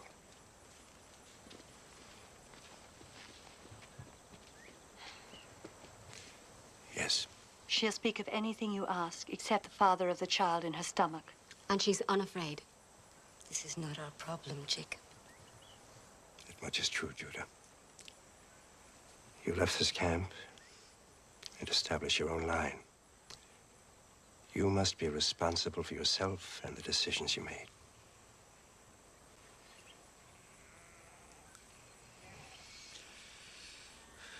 We'll take her back to our camp.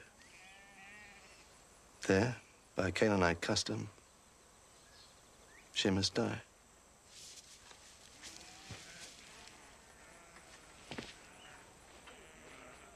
We leave at first light. Fine-looking flock. Well, there is rumors of some outbreak of fever among them. Taste it, you say?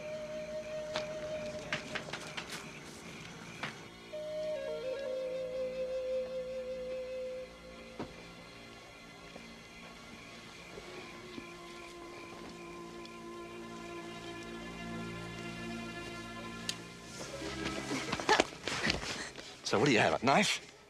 You think that by killing me you can save your own life?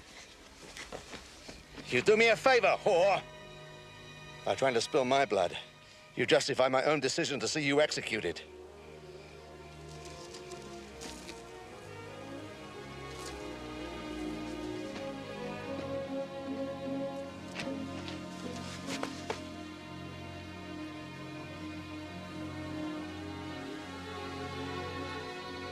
You?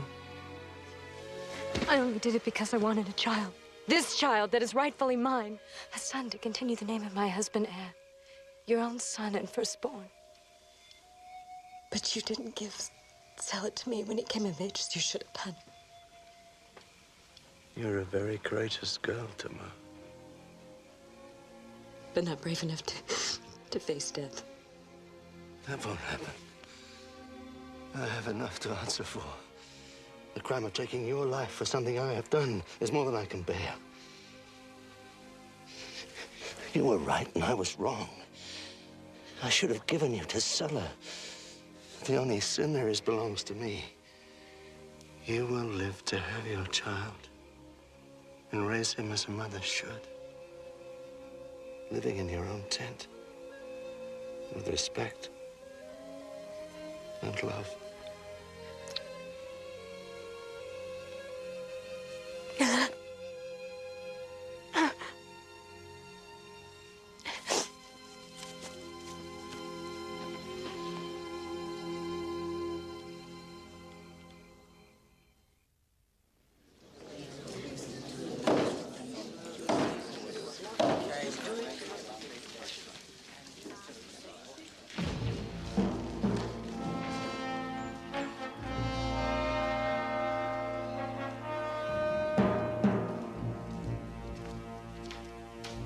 Pay heed as the god Ra walks among you. Pay heed to the Pharaoh, son of the heavens, Ra incarnate.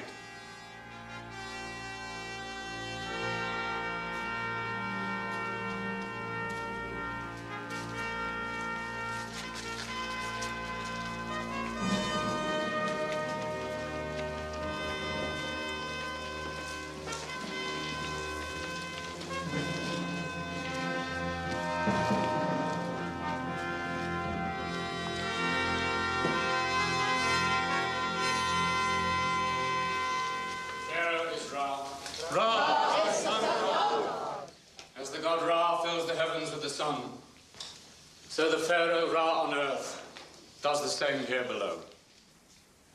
Potiphar, the gods must be blinding you. A fool can see I shed no light.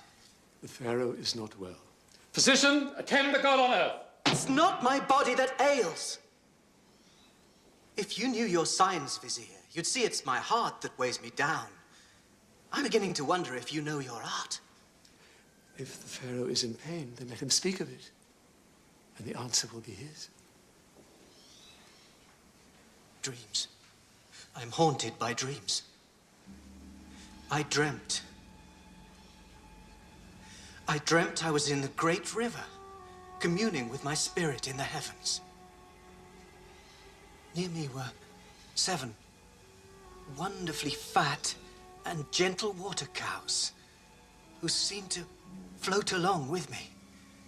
It was serene, so very serene. But we were not alone. Horrible, starving cows suddenly appeared, and the thin, wretched cows ate the sleek, fat cows. I woke in a cold sweat, and to my horror, when I finally got back to sleep, I had a second dream, just as frightening. In this dream, there were 7 plump ears of corn growing on a stalk. Then 7 blighted ears, meager and scorched by the east wind, sprouted teeth and devoured the good ears. What can these dreams possibly mean? They can't be a good sign. Let us begin.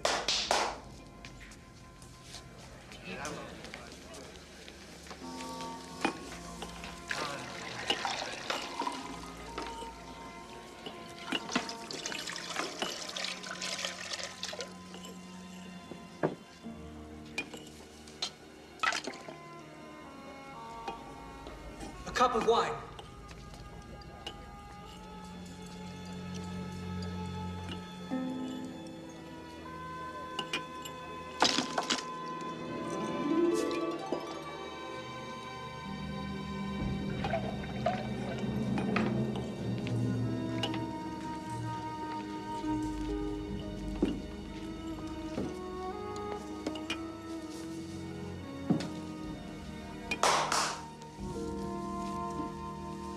Majesty, as might be expected from the messages to God, there is a balance in these holy dreams.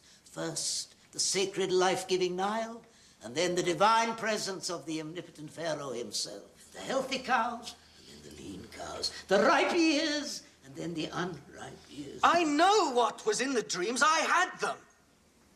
Your job is to tell me what they mean. We do not know, Majesty.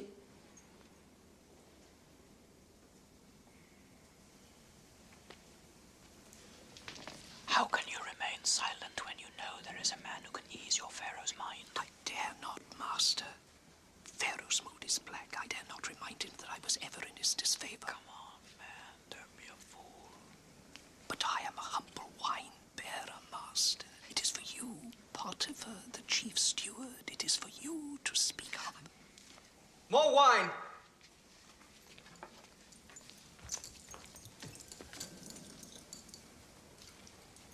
May I speak with you, Pharaoh? Only so others may not hear.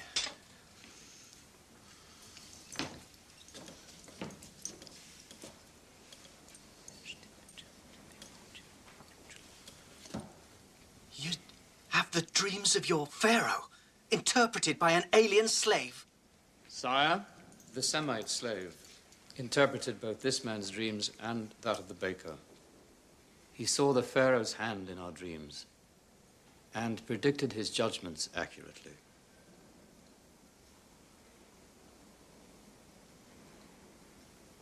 Well, this slave of yours, how is he called? Joseph, sire? Bring me Joseph, the Semite from the dungeon, and tell him nothing about my dreams.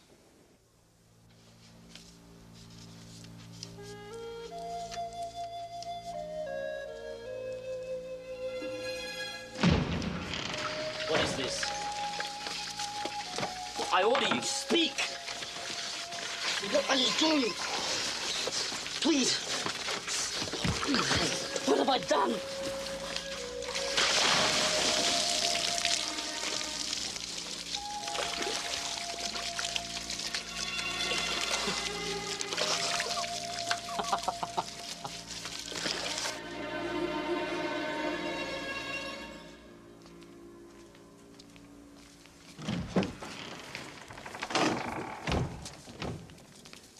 Straight, quick. I cannot. You know that. You what? Truly, the Pharaoh is greatness itself. But, sire, my faith decrees I can kneel only before God himself, even on pain of death.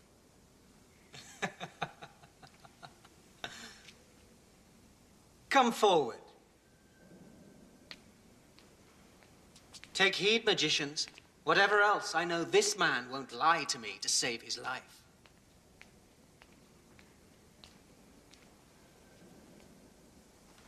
Look upon my face. But surely, great Pharaoh, this is forbidden. Only to people who know I'm God. Since you hold some primitive being in high regard, I expect that you can look upon me without burning up. Try it.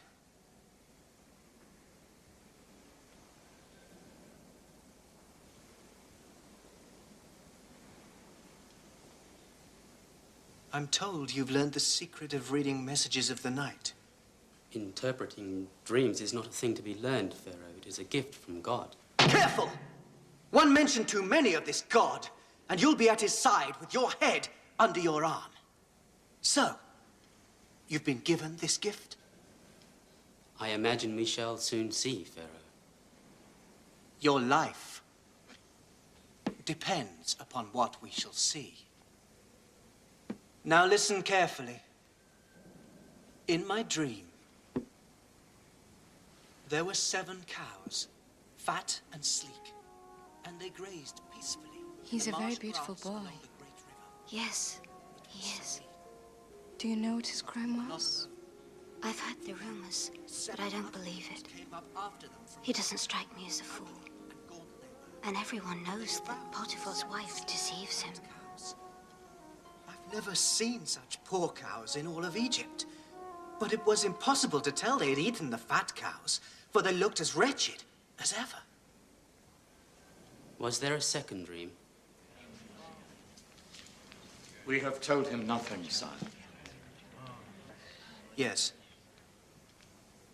In the second dream, there were 7 ears of grain, beautifully ripe. Then sprouting up behind them were 7 withered ears of grain, which devoured the ripe ones.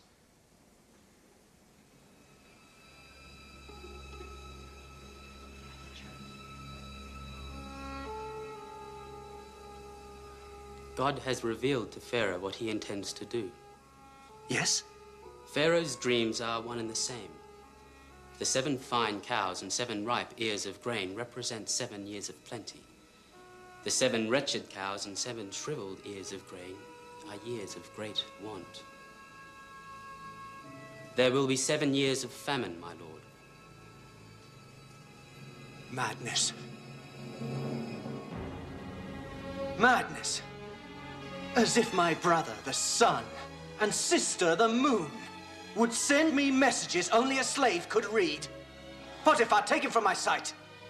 Get him back to his dungeon and keep him there until I decide how best to deal with him.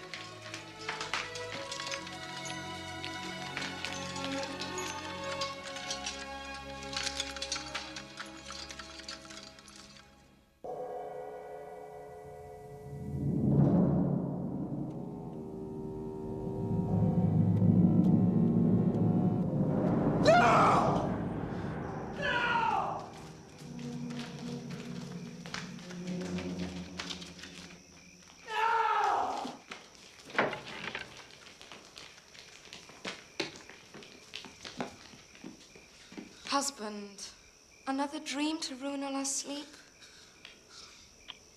No, the same one. This is too important to ignore. I'm lost, wife. Help me. Me? And risk your anger? No, I'll keep my own counsel, my lord. As an affair, on the other hand. Yes. Let me guess. She's so taken with this foreign slave. Oh, yes. Nothing escapes Pharaoh's eye, young woman.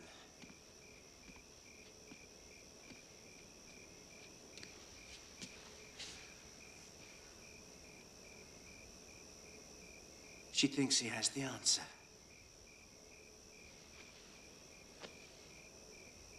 By your own word, Lord. We know he does nothing against his conscience, even on pain of death. And you yourself seem reluctant to see him hanged.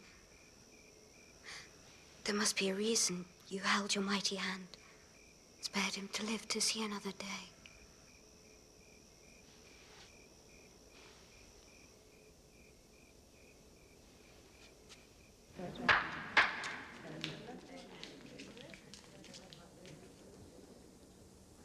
I've thought long and hard of your reading of my messages. Have you? Yes, Master. And? I am certain that Pharaoh has been blessed by a warning from the Lord himself. So, assume then that your reading is accurate. Is there nothing we can do to prevent this disaster? Yes, Master, there is. How? Pharaoh must select a wise and honest man and set him above the land of Egypt.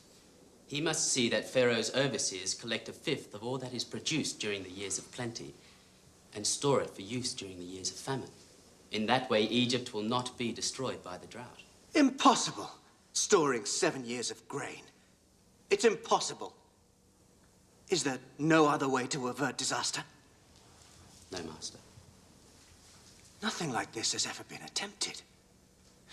So, 1/5 of all the harvest would be entrusted to Pharaoh. Yes, Master. All Egypt would be required to pay you this tribute. It would call for a man of exceptional talent.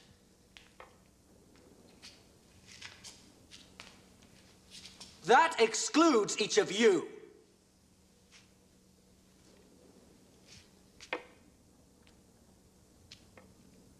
Potiphar, perhaps.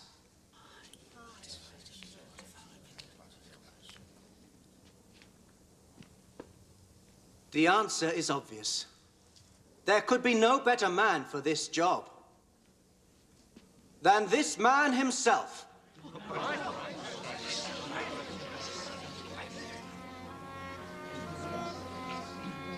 Can we find anyone endowed with the Spirit of God as he is?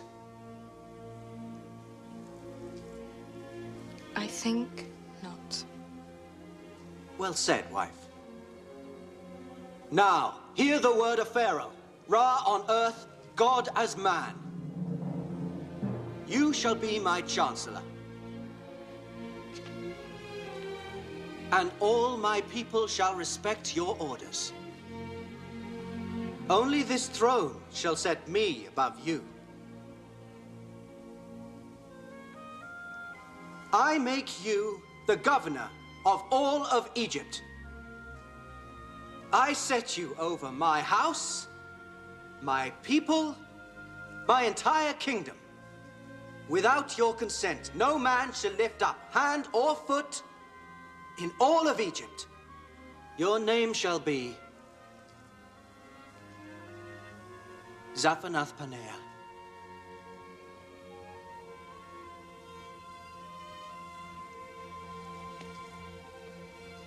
And this fine woman shall be your wife.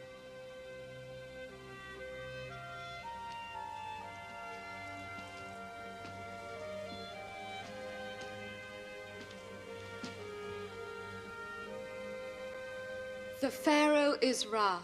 He sees into the depths of every being. God has seen and spoken. Pharaoh is Ra! Pharaoh is Ra! Pharaoh is Ra! This time your God's blessing makes you master, even of me.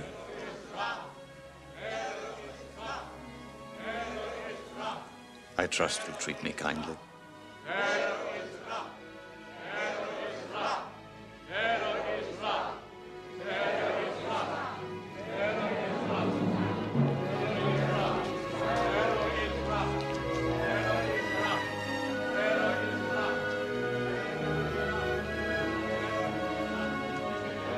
What is your name? Asenath. I'm the daughter of the high priest of On. Excuse me, but what is my name? My new name? I have forgotten it. Zaphanath-Paneah, Zaphanath-Paneah. What does it mean? the Savior. Am I pleasing to you? Yes, yes. Greatly.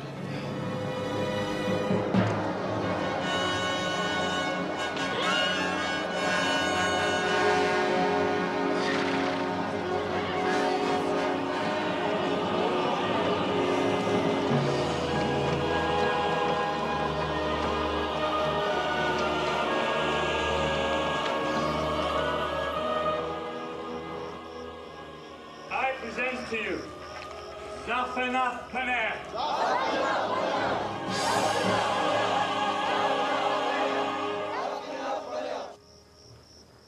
If you will permit me, Joseph, I'm sorry. Aboneaza-te. In this great task, you'll need someone at your side, as you were once at mine.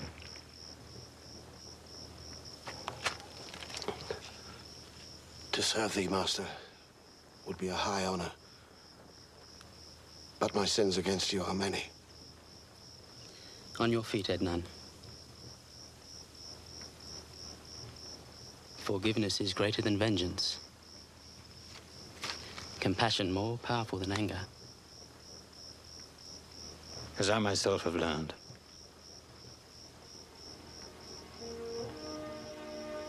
May your God watch over you. Like all Egypt. My life depends on it. Go now. No.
Son.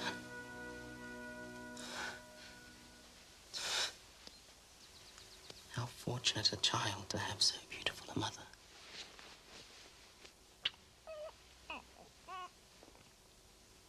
Have you decided on a name for your son? He shall be called Manasseh, which in my tongue means causing to forget. And God has made me forget my hardship. I doubt that you've forgotten the house of your father, Joseph. Jacob would be pleased to learn his son has become the second most powerful man in the world. And your beloved brother Benjamin would be pleased as well. I wonder what sort of a man Benjamin has become. Perhaps he too has a son. But it's not for me to know. Not yet. God in his own good time will decide.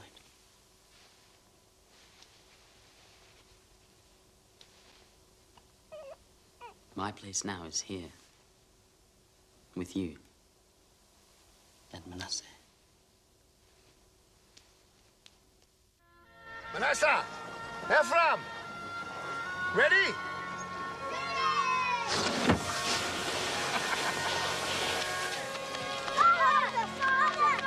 Manasseh, Ephraim. You should be learning the ciphers.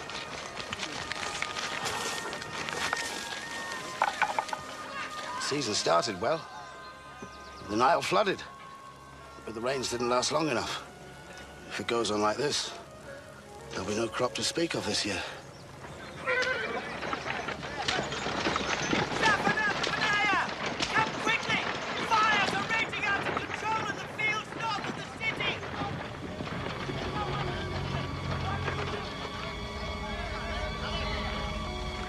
It's begun. As God promised.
The wells are clogging, but they'll hold. And for a while, at any rate, there'll be water to drink. But the grain runs low. 2, maybe 3 phases of the moon, and we'll be forced to eat the animals instead of feeding them. Once they are gone, Father. And without grain for us, and the animals. Starvation kills us all. Unless... Well, Hira, my old friend and ally, says that the reports of vast stocks of grain and fodder in Egypt are true. It is all well and good for the Egyptians, but why should they care what happens to us? They don't. But according to Hira, they do care what happens to our money. He's already sent his caravan laden with silver and loom work to trade. As if an Egyptian trader can be trusted. It's not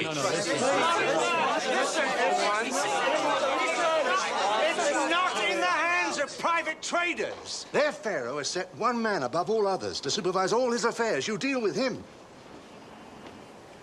We're not people who measure our wealth in silver. We can't carry fields to Egypt. The animals would die before we got there. We'd better move eastward. Asher, don't interrupt.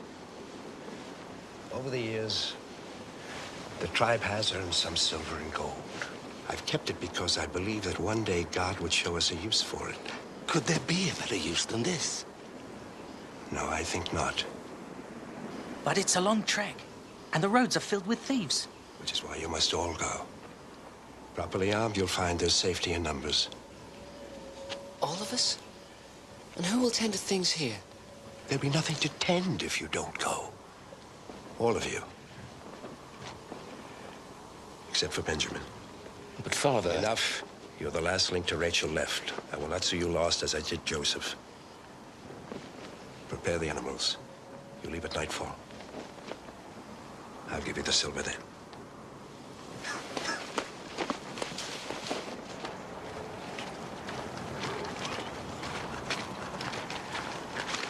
Best to raise Joseph above us. Now, Benjamin, and so be it. We'll not tease God a second time.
Yes, Master. It's just, well, this man's dialect. I know the tones. Never mind. Give him what he needs. Go, go.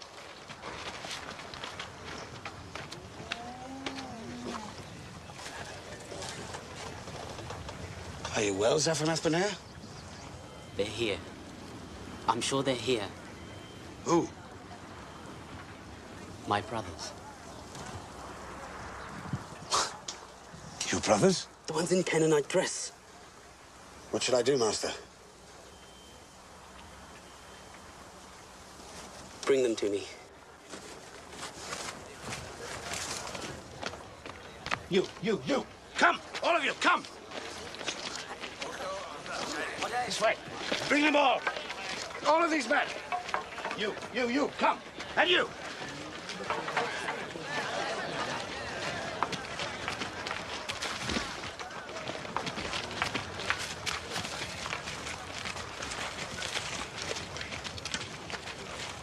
Lift your heads. Look upon your master.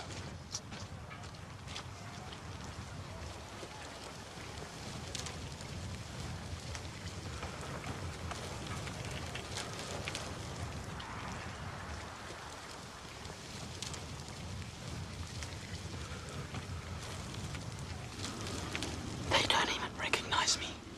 Almighty One, have mercy. We come from Canaan, where the drought destroys everything. We bring silver to trade, so that we and our families might survive.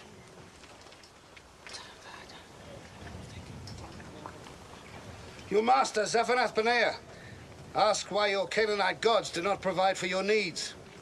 We're not like the other Canaanites, great master.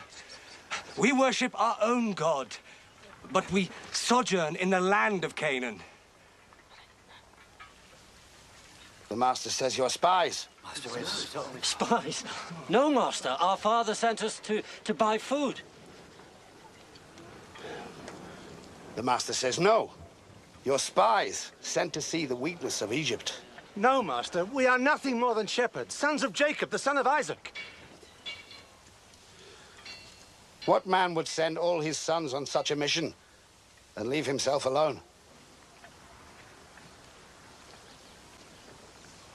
What you see are not all his sons. One other, the youngest. He is called Benjamin, remains with our father. A man is fortunate indeed to have such a wealth of sons. Are you sure you speak the truth of your number? There was one other, master. A brother called Joseph, but he was taken from us.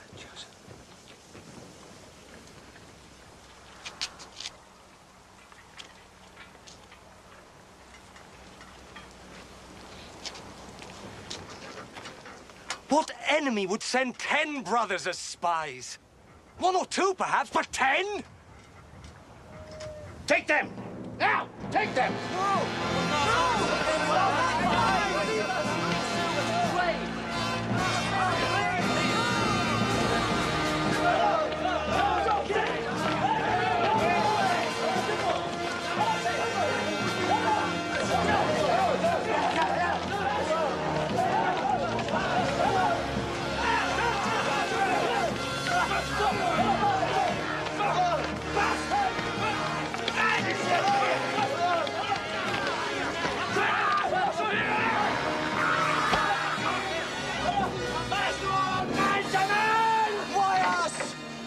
There today, and the Egyptians picked us out to be spies. Oh, you fool. There must be some way to prove he's wrong. What would you suggest, little brother? We probably wouldn't be here if you'd paid him more respect. Oh, 1 or 2 brothers, perhaps, but 10? What kind of fool would use an excuse like that? Stop it! Stop it! Arguing won't get us out of here. Then what will? Not what, but who? God, is this his final punishment for what we did? God! Now we know how Joseph must have felt when we threw him down the well. No, yes. twice! We have each other. You left him alone. We put him in the well. All of us. There's no point dwelling on that. For 20 years, you've harped on the same thing. But what's done is done. And one thing has nothing to do with another. Are you sure, brother? You think last is Reuben, no!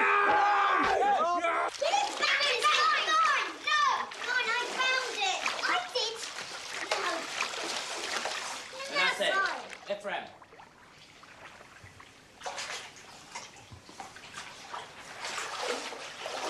Look what Manasseh did. Yes, we can't have that. Joseph, are you ill?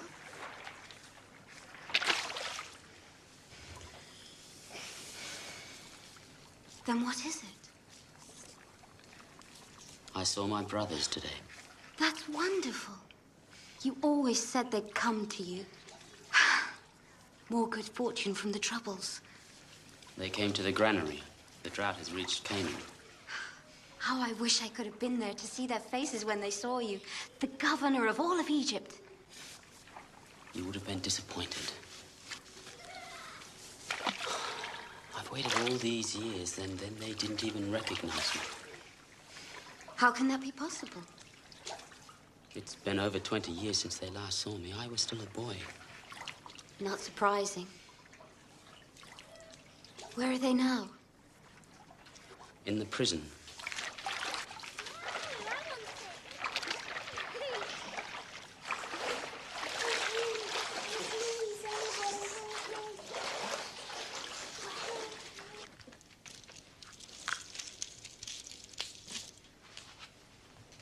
In the prison?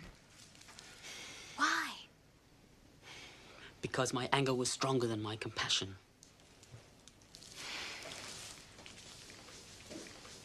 And what will you do with them? My father's people are in need of food. I must send them back. Why not just reveal yourself to them? Because they seem unchanged. No different from when they betrayed me. Perhaps God will reveal a way to test them. How? I'm not sure. Well, I want to see these men to whom I owe my happiness. After all, it was their cruelty that brought you here, gave you to me, saved Egypt. And it's to them our children owe their existence. Another of your curious insights. But I'm not so sure God is ready to see this thing forgotten. God or you? You must bring them. I have to at least meet little Benjamin. Benjamin was left with my father. I'm sorry. I know he's the one who counted most. But they are all your brothers. Blood of your blood.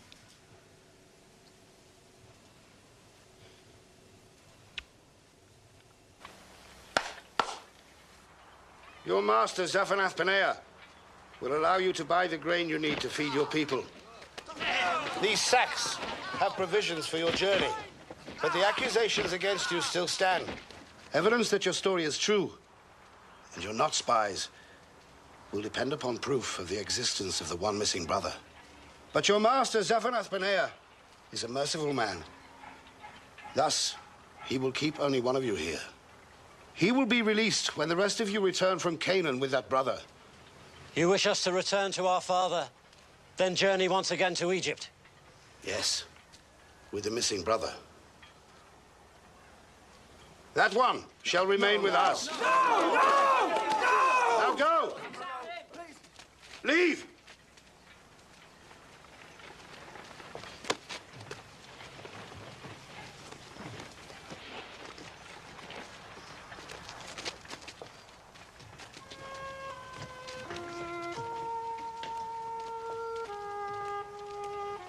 And return swiftly with the missing brother. You've probably seen the last of them, Master. It will be difficult for them to keep away. The drought has just begun. The silver they gave in payment. Did you do what I asked? As ever, Master.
The only proof of our story he'll accept is Benjamin. And the only way to redeem Simeon. After that, he promises we can trade freely in Egypt. The grain is abundant, the best quality. Is this all the Egyptian asks? Just for my youngest? Is there more to this sorry tale? What is that? The money with which we purchased the grain. What's it doing here? We don't know, Father. Perhaps God... Be careful what you lay at the door of the Lord. Blessed be his name. Blessed be his name. Now, why did you tell this man I had another son? First I lose Joseph, then Simeon, and you, poor soul, want me to give him Benjamin. Well, hear my words. It will not happen. I will never risk Benjamin to your care. Never. But, Father, Simeon rots in an Egyptian jail like a common criminal. And how do I know Benjamin won't meet that same fate? Or this Egyptian might put you all to the sword? But, Father, perhaps if I went... Quiet, you have no say in this. Father, I cannot leave Simeon there. Please, let me do as this Egyptian suggests. If we don't return, I offer you the lives of my own 2 sons. Typical idea of yours, Reuben. If I lose Benjamin, I can begin exterminating my entire family. Is that your grand solution? Now hear me! This is my last son by Rachel. I will not risk losing him. Now go about your business and pray. Pray that the grain you brought back will outlast the drought.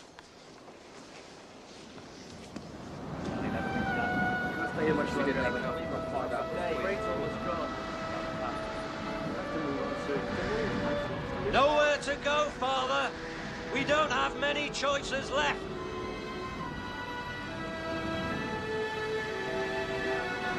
You know my mind in this matter.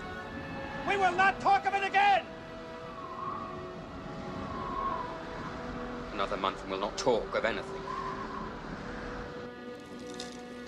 Soon we will all die, and the line started by Abraham will have vanished. And what would you have me do? Listen for once. Think about what God promised you. Then listen to your sons and see if what they have to say doesn't make sense. Unless you want to see us all die, because you're too frightened to trust God. What is this to do with trusting God? Isn't it obvious? He's left you only one way out. One road to our survival. And it leads through Egypt. Egypt is our only salvation, Jacob.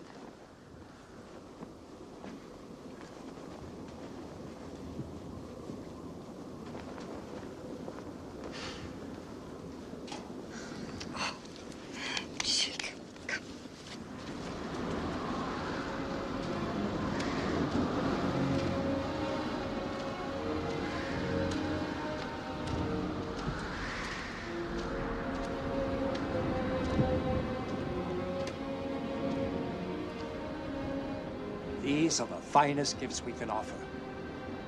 Present them to the Egyptian, along with this. Silver enough for double payment, for the grain you will buy and the grain you brought back.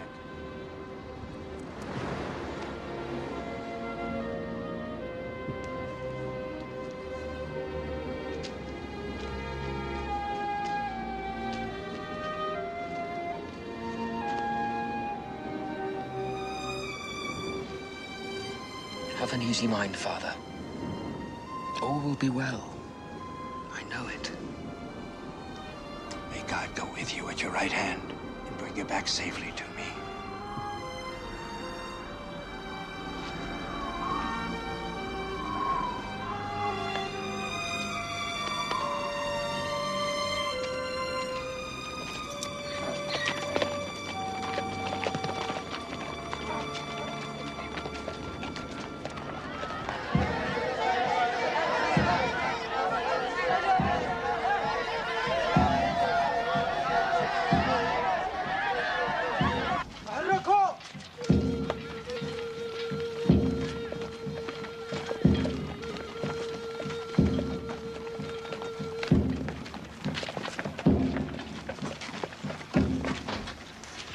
Why have we been brought here?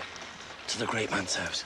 Because of the silver we found in our sacks. I'm sure of it. But we don't know how it got there. All we need to do is be truthful. Silver? What silver? I know I received payment for your grain. But we had money in our grain nonetheless. Here, we offer double repayment. You owe us nothing. Whatever you found must be a gift from that god of yours. Master, our other brother, Simeon. He's in health? Alive, you mean?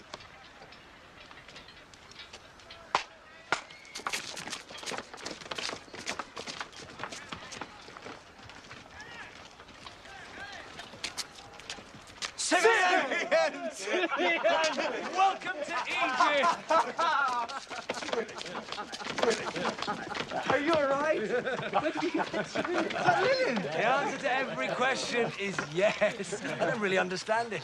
But from the time you went away, I sat back, eating and drinking like the Pharaoh himself. Come. You must be washed before you dine with the master.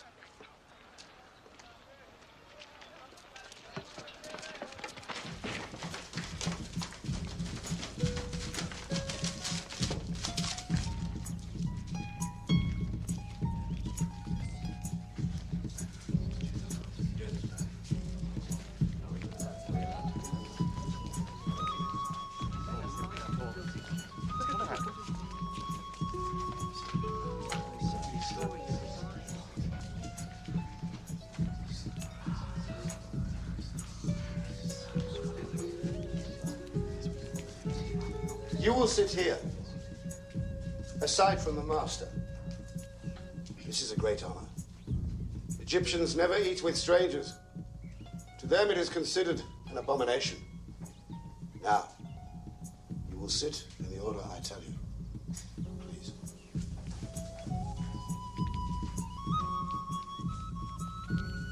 Benjamin, you will sit here. So, that's Benjamin. A handsome young man, if ever I saw one. And I hope a pure spirit. Enough delay. Issachar. Zebulun.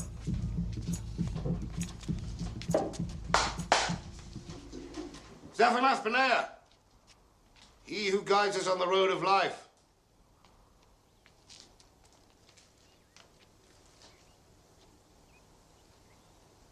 Lift up your heads.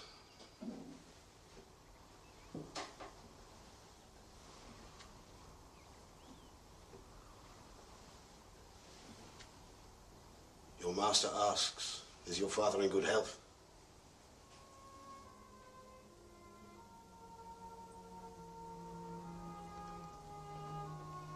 Yes, master. And he sends you these gifts as homage.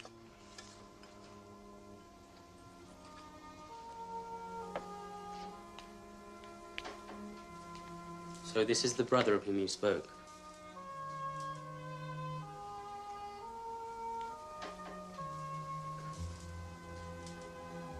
is your name? I am Benjamin, Master.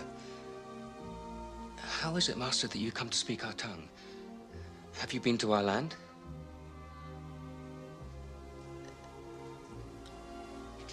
God be gracious to you, my son.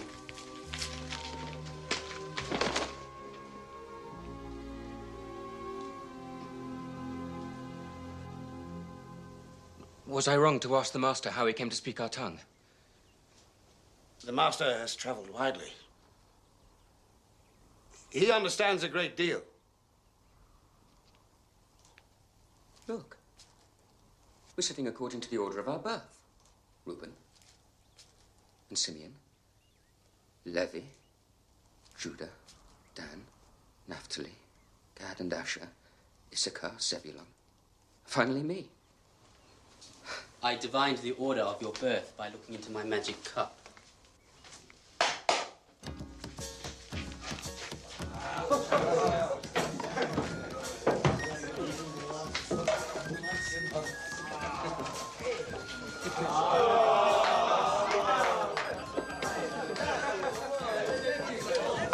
It is a great honor. The Master has given you the food from his own plate. Thank you, Master. We eat the same dish at home. In fact, this is the favorite food of my father.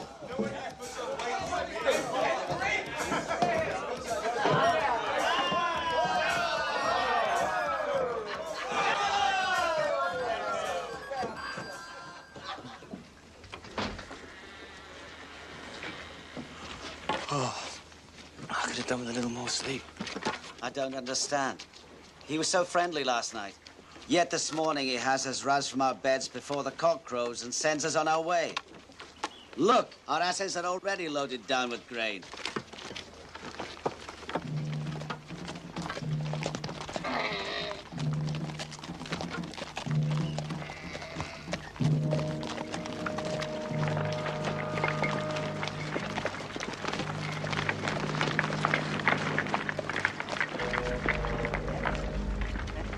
Why did you return good with evil? What can you possibly mean? You deny stealing from my master?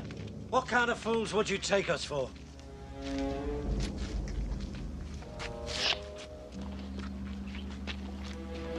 This.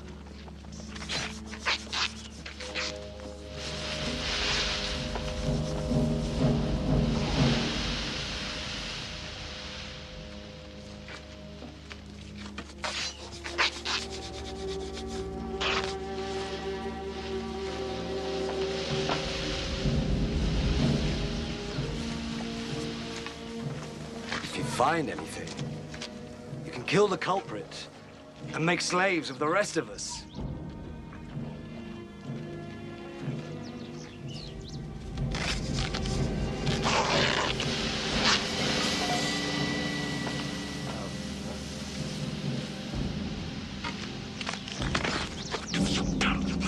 Fool! Have you taken leave of your senses? Why did you do such a wicked thing? Master, we have done nothing. Then how do you explain it? God is punishing us for a crime we committed many years ago. It seems he wants us all to taste the bitterness of slavery. For surely we are all your slaves now.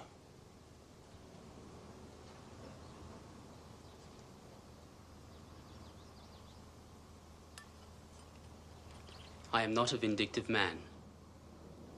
You can return to your father. I shall keep only Benjamin. No! You dare raise your voice to me? Men can die for less.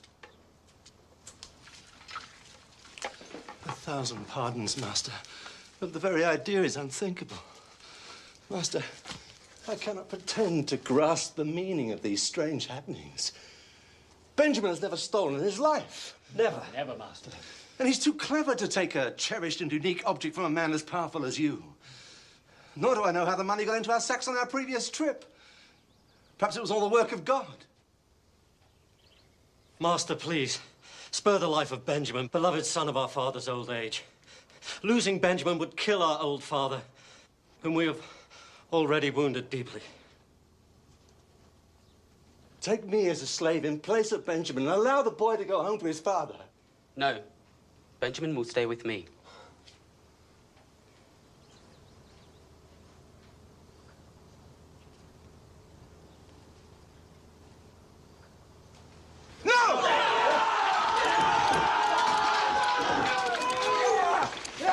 I'm sorry, Master, but we must take the boy back to our father.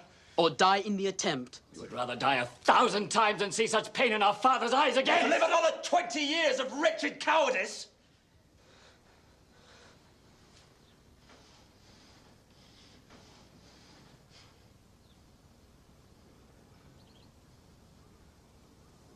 No, Master!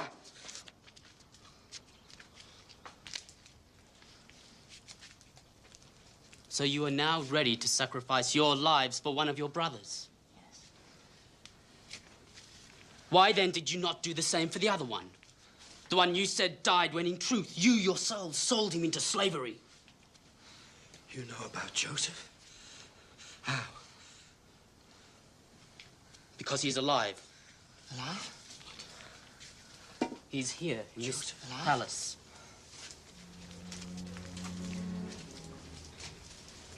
In fact, he's in this room.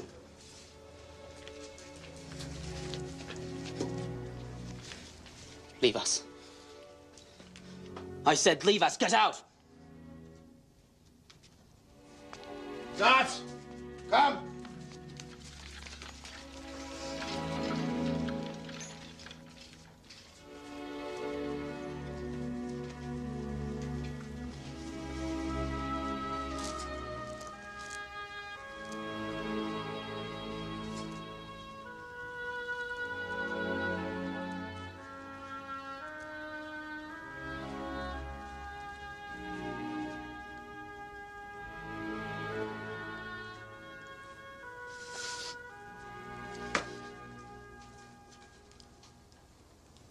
I am Joseph.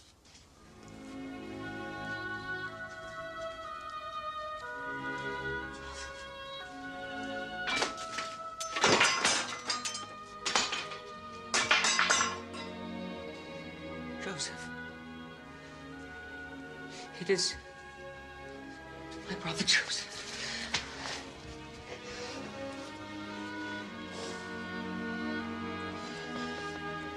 Yes, it is I.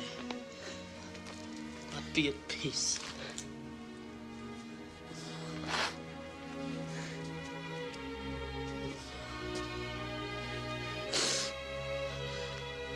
Come closer. Don't be afraid. I will not harm you. Am I to take the place of God? Joseph. It is not for me to punish you.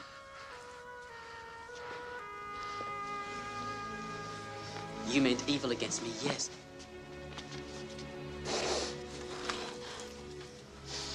But God meant it for good. To bring it about that many people should be kept alive as they are today.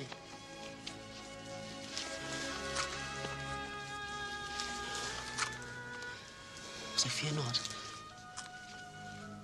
I shall provide for you and for your families. And especially for our father.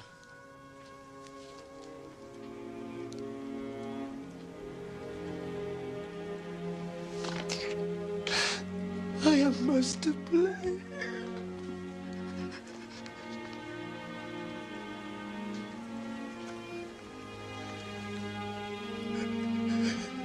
I deserve to be enslaved. No. My brother. I shall not kill you. That is not the lesson the Lord, blessed be his name, has put before us. Perhaps we have learned the meaning of brotherhood, of family, and that wherever we may go, no matter how God's plan separates us, we must always be true to one another. To be family.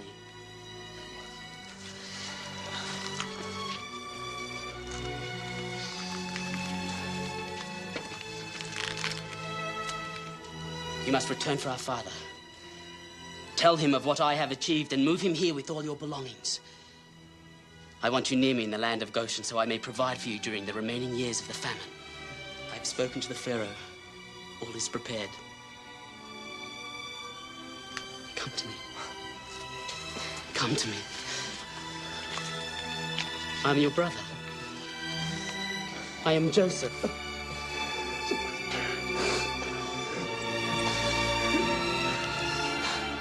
Blessed be his name.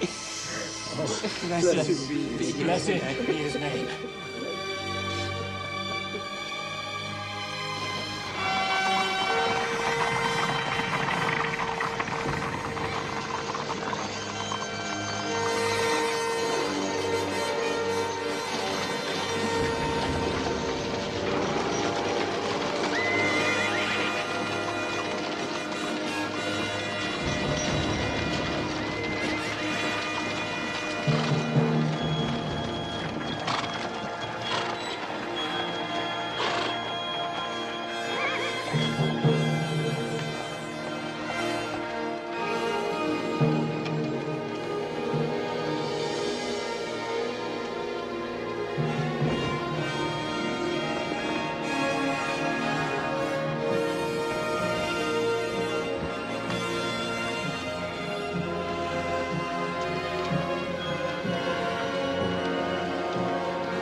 Father. Truly, this is my Joseph. My son. My son.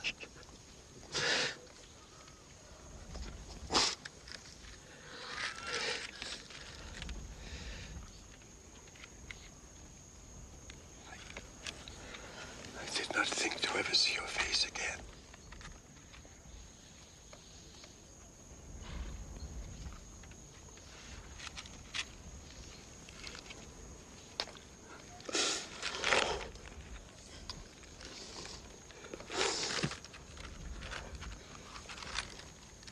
These I see to be my grandchildren. Rachel's light shines in their eyes. Come, come, my children. Come that I might bless you. Come.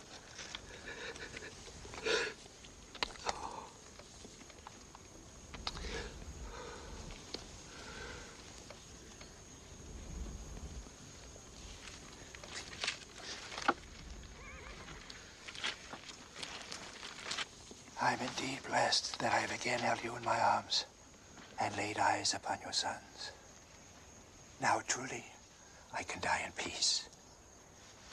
There will be no talk of death, my father. Then God will it. And then you will take me back to Canaan, the land God promised Abraham. And it will be as the Lord promised.